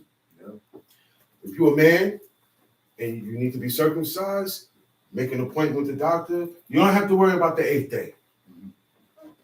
Okay? They're making it hard. All right? The ones who control the circumcision today in society are the Jewish people, the Jewish society. They don't do it on the 8th day either, right? Some of them I know you got to pay them. You pay them, they do it on the 8th day. They are all about money. If you pay them, they do it on the 8th day. I know some. And I know of one system. I don't know nobody else, and I'm not gonna give nobody this honorary credit of circumcision. I know one sister, my man Micaiah's mother, because she did my son. She did you. She did your son. She did my son. She did everybody in this house. She did all the men child in this house. And we saw how we watched it. We watched it. Okay? Give me goose pimples, man. Because this is something. She know what she's doing. Yo, this is something that hey, man, you can get weak. But because you got certain things done with you from a birth, you in, man. You just gotta clean it up. You in. You in. It's gonna come to you. You gonna get it. Yes. The heathen don't do that. No. They only do it for health purposes. Okay? It's true. For health purposes. This is very important. But I have a child, I find out about it, I have a son, I gotta get my son for circumcised. Okay? Don't worry about the 8th day. Get it done. You're past the 8th day. That's right. That's right. Okay? The reason why they were able to get it done on that time, because they were independent people, they were free. They did their own thing. They were free to live their lives. That's right. Okay? So a lot of things, I didn't have to go to, there was no store for me to go to. I got my own store, that barn, that farm, the storehouse, my cupboards, everything's full. I grow my own stuff. Everything I eat grows in my yard, in my farm. My cattle, all right, I'm taking the sacrifice. Well, look, I messed up, I sinned, I'm taking this bullock, with sin offering. That's my sin, that's my bullock. I didn't go to the heathen and get it. I didn't steal it and offer it to God. You can't do these things. That's why I said, man, you can't steal. You can't come in my yard and take my ox or my sheep or my goat. Because what you going to do with it? Eat it or try to sacrifice it to God. And it will not be accepted because you can't eat stolen food. You cannot eat things that you stole. Okay? It is not good to eat stolen food. That same man we read about Tobit, he said it. Told his woman, he said, yo, man, where you get this goat from? She said, oh, man, it was, they gave it to me. His wages, it's part of my wages. He said, yeah, but, man, render it back to the owner for it may be stolen. You don't know how he got that. How all of a sudden he was never paying you a goat. This is why he said that. He was never paying you higher. He was never paying you. The wages was money or shekels. All of a sudden, yo, where that go? That remember he blind. So this was a different thing. They hear that animal in his house. So he wanted to know, well, where'd that come from? Oh, Daddy, she explained it. He said, nah, take it back to the owner. Yo, trust me, she took it back. Even though she said, yo, where your arms at? You're a good man. No. She gonna take it back. Because like he said, it may be stolen. So you gotta watch who you buy from. You can't buy from guys in the street. No. Sure. You can't buy your stuff in the street. You don't buy nothing in the street. Nothing. And trust me, in certain lines of work in the street, you're gonna get confronted with a lot of stuff that's against these laws every day. It gets frustrating. You know why? Because these people you deal with don't serve God. Only you. Only you. Yo, man, I told you already, I don't buy nothing in the street, man. I don't want, yo, man, I got this, I got that, listen, man, I don't want none of that stolen stuff. I don't care if it's a flat screen, brand new TV out the box. I don't want it.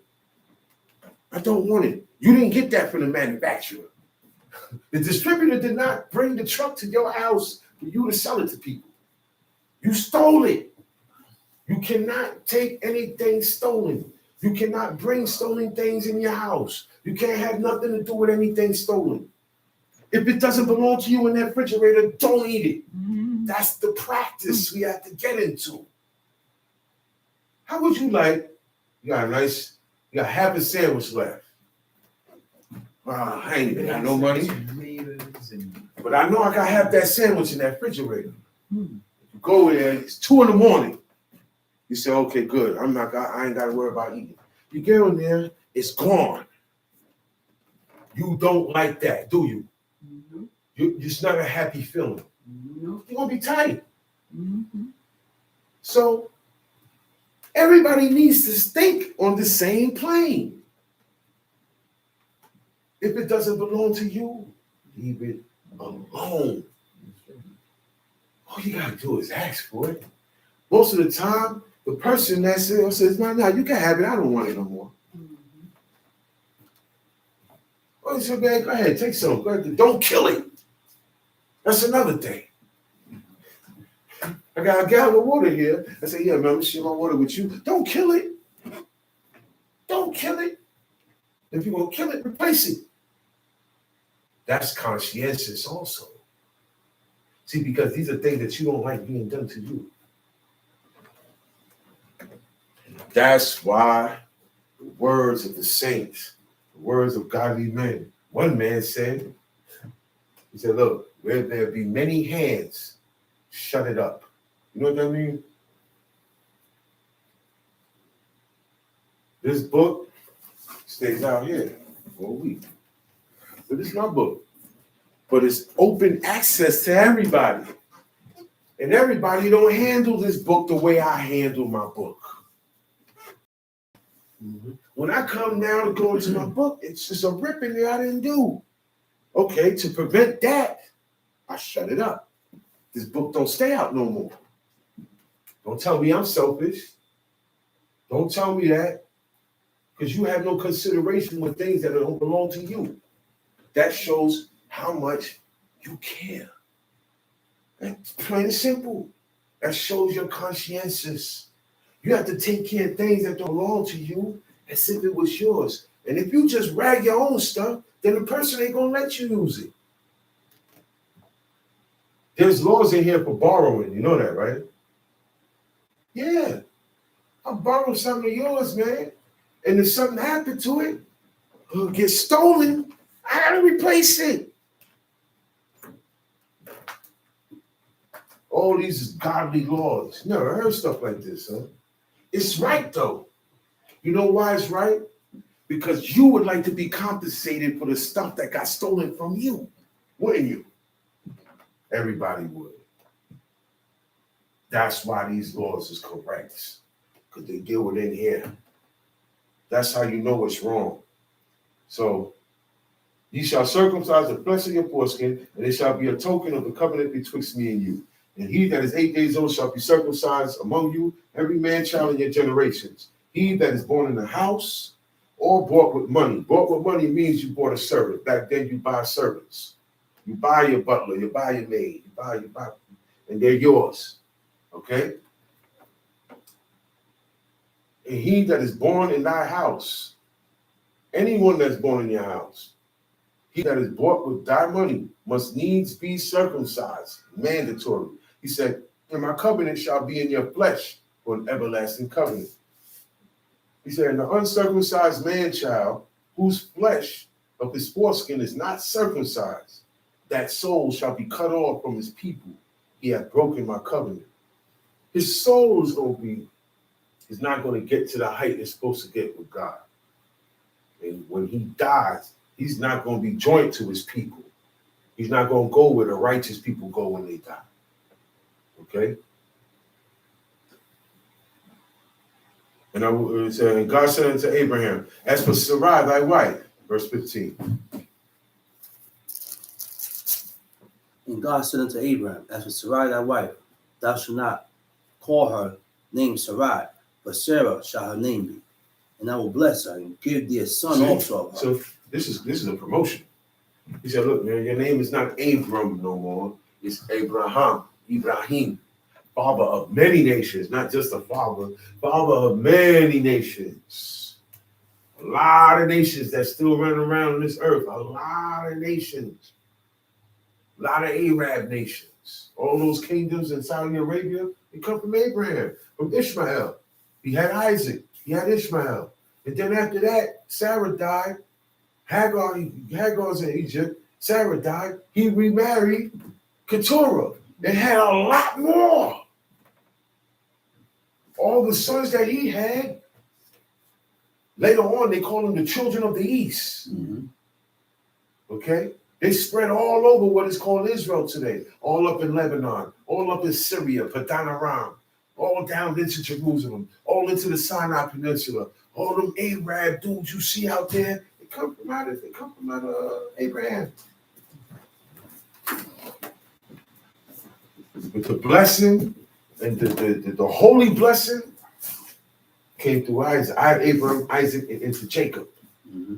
From Jacob is 12 sons. Those 12 sons had sons. Those sons had sons, until you got millions and millions and millions of people who was in Egypt right now. That's what God was telling them. Tells you. And I will bless her and give thee a son also of her. Yeah, I will bless her, and she shall be a mother of nations. Kings of people shall be of her. Kings of people shall be of her. David, all the kings came out of all of them came out of Abraham and Sarah. So ain't gonna be no regular, you ain't gonna have people like the Canaanites and the Assyrians and Greece. You ain't gonna have a bunch of Romans. And he said, nah, you're gonna have some righteous people, and they're gonna be kings and queens. I mean, kings. You're gonna have kings, man, dudes that's gonna come out, you gonna be sitting on thrones. That's a blessing. He said that Abraham fell upon his face and laughed and said in his heart. So look, Abraham laughed, Sarah laughed. Mm-hmm. It's not a laugh of disbelief. Mm-mm. It was wrong. It's an astonishment. See, God worked miracles and do mysterious things with his servants. Mm-hmm. He do stuff that's not normal with his servants. He make unusual mean things that are not normal. The reason why I'm saying this is Abraham and Sarah up in age. They're old people, all right? They up there. You don't see old people having kids. You don't see the old lady like this with a baby. At that point in time, she's like a baby. She need help. The man too. That part is going, there's no sex drive. At a certain point, when you really married, you get to a certain point, you don't need that sex drive to prove our love. We got kids. We don't did that already. It's a higher level than that. Yeah. Most people don't know about it because they don't go that far. The man want to run, and the woman want to break up. And both parties is doing this. That's the problem. I don't want to be in my place, and you don't want to be in your place. I get in my place, you don't want to be in your place. You get in your place, I don't want to be in my place. There's always going to be some rift. There's always going to be that way. And that's why God said, man, listen, man, this is how it's going to go. This is the only way that it can work. Let the man do him. You hold him down. You support his desires. Whatever he desires, make it your desire. It says, your desire shall be unto him. Not just, I desire my man, no other man. That's deeper than that. You are supposed to be that way. It's deeper than that. You may believe one thing about something, right? And your man said, no, it don't go like that. It go like this. You supposed to say, oh, okay, cool. It go like this now. That's something people have to train themselves to do today. Now, if people could do that with their parents, if a wife could do that with her husband, you can do it with God.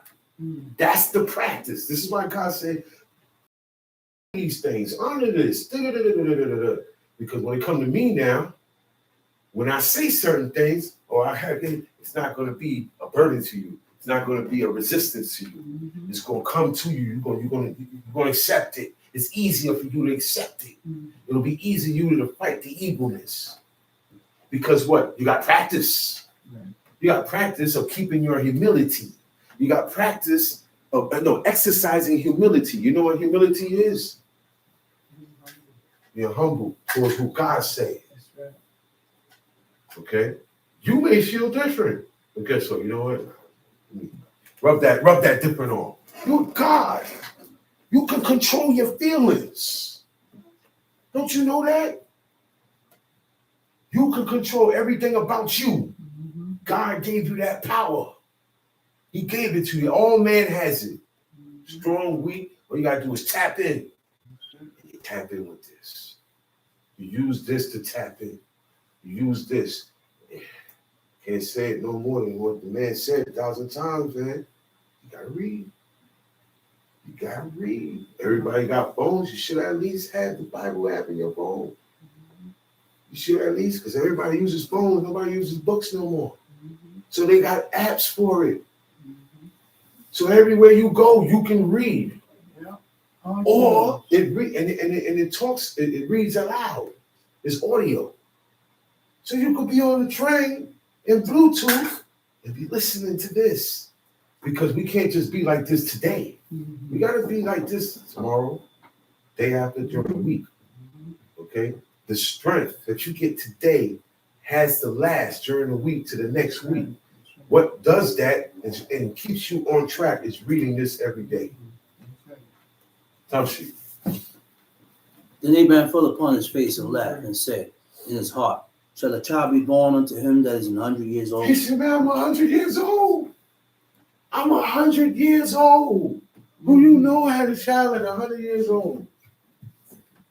Who you know?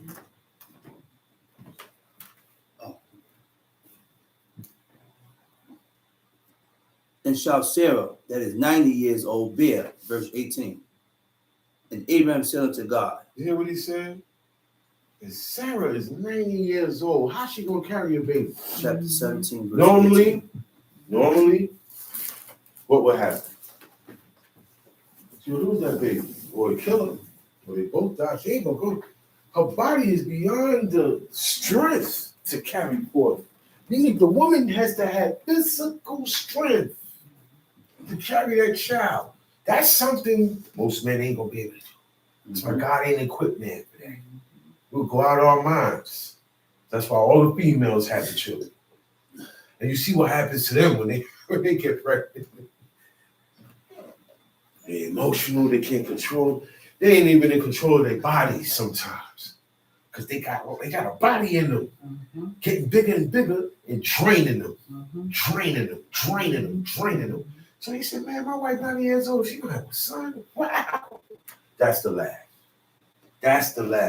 Laugh, but wow, man, the Most High is great. Yo, you see that, man? You see that? That's the laugh.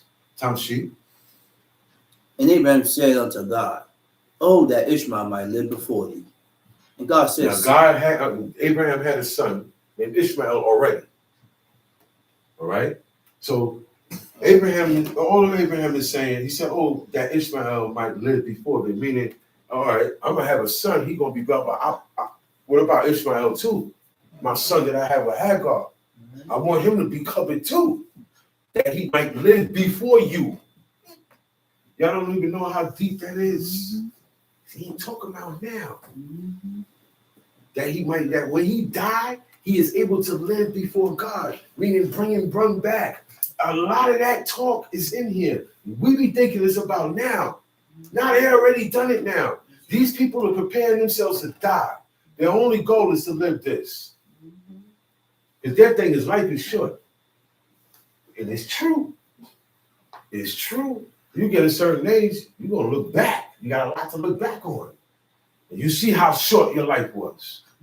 So, wow, man, that happened. The 90s, the 2000s. We going on to 2030. You can't quit. Just yesterday, you was a baby.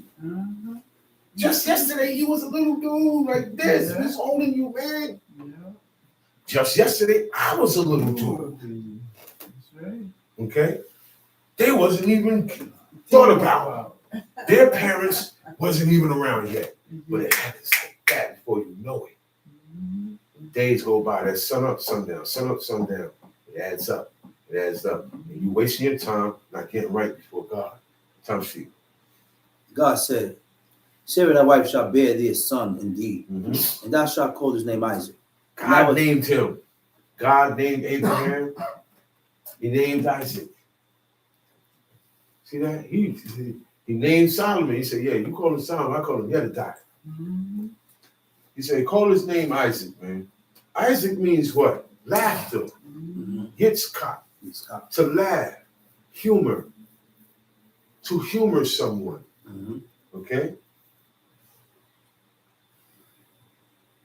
He said, thou shalt call his name Isaac, and I will establish my covenant with him for an everlasting covenant. I'm going to see that thing. And that's for Ishmael. I have heard thee. Behold, I have He said, blessed I thee. heard you. He said, as for Israel, I heard you.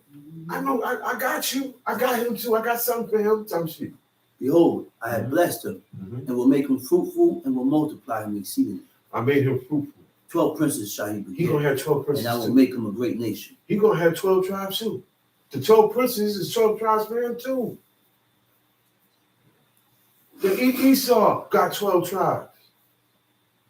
This is where their kingdoms come from. They had kingdoms too. But the thing was, the difference was, God resided with Israel. Okay? Jacob, his house was in Jerusalem. Where he put his name. That house wasn't for God to come in and walk around. That was where his name is being honored and praised continually. Okay? That's why Moses said, yo, your name, man, if we ain't gonna do it for nothing else, they're gonna throw dirt on your name. Your name is not supposed to get, it's not even supposed to get mentioned, let alone get dirt thrown on it. That's what calmed God down. He said, man, he said, I'm gonna look out for all those who consider my name, who think upon my name. Just that alone. He said, I think of all those who consider my name. Look at that piece up there. See that up there? It's ancient Hebrew, and God's name is in there. We are not supposed to mention God's name or even write it. But you have Israelites that mention it, okay? And you have Israelites that write it. This was part of a gate, a wooden gate, from an old camp in the early 70s. It made its way all the way through the 80s, into the 90s, and wound up on No Street, the camp that we had. That whole gate was on the floor. It had God's name on it. It said, you shall not do so unto the Lord your God. Anything that got God's name on it, you can't desecrate it, erase it, paint over it, break it down, throw it away. So what my father did, when he saw that, he didn't care about everything else in there. He went and he picked up the parts and the pieces that had God's name on it. And he brought it here and he put his name on high instead of a picture or instead of an idol. So you can't destroy it, you can't throw it away. Over here, and this is before we found out. This is years before we found out we're not supposed to say that name. Because as we go along, you find out more things. You see it fading out, right? This was from the 90s, man. This was written here from the 90s. And when my father said, oh man, we're not supposed to say his name or write it all over. So look, when they came, they don't painted this apartment twice. We made sure they didn't paint over God's name. Let alone mentioning this name. Some shit. For my covenant was established with Isaac, which Sarah shall bear unto thee. See, the covenant and the covenant, everybody gonna get blessed, but the covenant gonna go through with Isaac to get to Jacob, to the children of Israel. Time sheet. At this time, at this set time in the next year, Mhm. and he left off talking with him. And God went up from Abraham. And Abraham took Ishmael his son, and all that were born in his house, and all that were bought with You his see money. that, man? This is why God messed with Abraham the way he did. He immediately, whatever God told him to do, after God finished talking with him, he went home and he immediately jumped on. He didn't go take care of no other business. This is something new. He didn't know it. God said, yo, you got to get circumcised, and every male in your house, whether he born in your house or bought with money and everything that comes, got to get it done. So that's the mission there. He went home. He took all that were born in his house and all that were bought with his money, every male among the men of Abraham's house, every man that lived in that house, under his household, and circumcised the flesh of their foreskin in the self-same day as God had sent unto him. That day, everybody got circumcised. It didn't take a week or 2 days or nothing. Line up. Bring the kids here. Bring all them in. Go. Line up. You got the knives ready. Boom, boom, boom. Hack. This is why Abraham, God called him my friend. This is why. The actions. This is to show that he believed what God said. Oh, wow. Okay, so all I got to do is cut this off and pay this and up into the covenant. Okay, cool. He didn't give him a problem.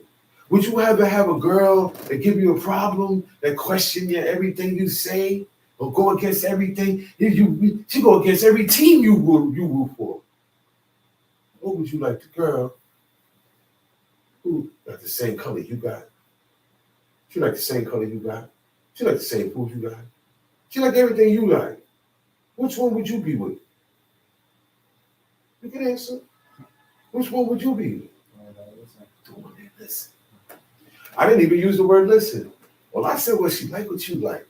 You see? That's how she listens. That's how she obeys her husband. That's how we obey God. Mm-hmm. God say he don't like something, we make sure we don't do it. We stay far away. Don't tolerate it. Don't have it in your house. Mm-hmm. That's it. Oh, wow. This guy listen. He sees that I didn't have to directly say, yo, I don't want you to. He heard me voice it. Oh, you don't like that. Okay, I'm going to make sure I don't do what he don't like. That's right. That's what these laws are about. And to keep me from doing it, I have to be scared. In order for me to be scared, I got to believe. Go right back to belief. That's the first thing. You're not going to be scared if you don't believe. What I believe in will draw my fear out of it. I believe that God will do this. So I don't want him to do that. I believe that. I believe that he will do this. I believe that. So my belief can't be nobody else's. You only going to go on your belief. My belief is that I know nobody can tell me nothing, that when you do A, God going to do B, C, D, and E. Mm-hmm. So I'm scared of him doing that to me. That's fear. Mm-hmm. So I ain't doing it. Right. Not, oh, I'm a righteous man. And no. God said that. The only man that spoke like that was David. And he was talking to God. He was communing to God. And all that was for what? To maintain the righteousness he was born with. He didn't want to lose that. You read a lot of them songs, he said the same thing Job said. He said, yo, I don't want to think wicked thoughts. He said, man, don't allow me to be this way. If my heart turned this way, do this. Then it's like, yo, man, don't let me even go off. They would rather die than to go off. Mm-hmm. They told God, look, man, if I get the heart to turn, kill me. Kill me, my whole father's house. These are the declarations. Mm. These are the things that make you firmer. Look, when Job was saying what he was saying, I heard my father voice. He said, I'm going to keep my integrity. He said, I'm going to hold fast. You know what that means? I'm not going to the right, I'm not going to the left, no matter what happens. No matter what happens. I'm not going to the right, I'm not going to the left, I'm not going back, I'm going forward, some shit. Oh, wait, where am I at? You on verse, I know we at, I'm gonna start reading. Verse middle of 23. 23, yeah.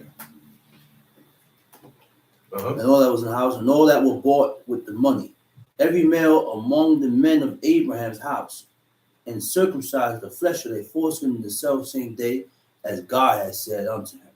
And Abraham was 90 years old and 99 years old. when he was circumcised in the flesh of his foreskin. Uh-huh. And Ishmael his son was 13 years old when he was circumcised in the flesh of his foreskin. At 13 years old, nothing goes on special in their life. Okay? Mhm. Let me make this clear. There's no 13, there's no bar mitzvah, there's no, oh, you're 13, you're a man now. That's where they get this from. Bot mitzvah? No such thing. Bot. No, it's no such thing. That's Judaism. That's where they got it from.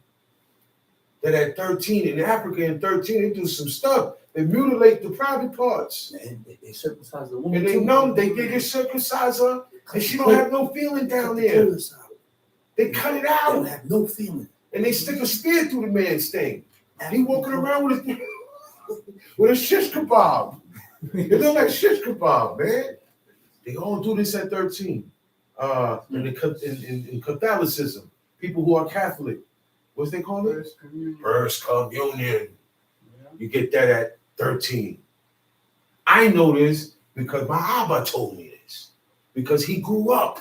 Before he knew God and he met God in his commandments, he grew up as a Catholic. Catholic. So he used to tell us what to watch out for. The ways of Catholicism.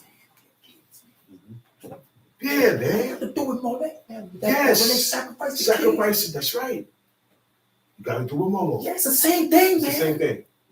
It's the same thing. It's just not doing it with the fire. So you get mutilated. That's why God said no piercings and no tattoos. Because that's where it comes from. At 13, you go on Google and you read other cultures and find out everybody got something that go on at 13. That's that Bob mitzvah is the same It's the thing. same thing. It's the Just same trying to thing. peer it up. It's the same Just thing. trying to peer it up. It's Judaism, and that comes from back here. And who started it was ancient Arabians and Egyptians. Because Ishmael is the father of a lot of Arabian nations. And it was commemorative that not only did Isaac get circumcised on the 8th day, but Ishmael got circumcised too. So they made it a tradition. The whole world does it.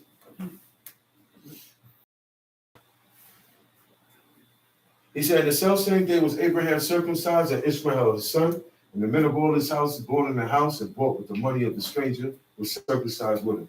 So that circumcision is very important. Okay? Shalom Aleichem. Shalom Aleichem.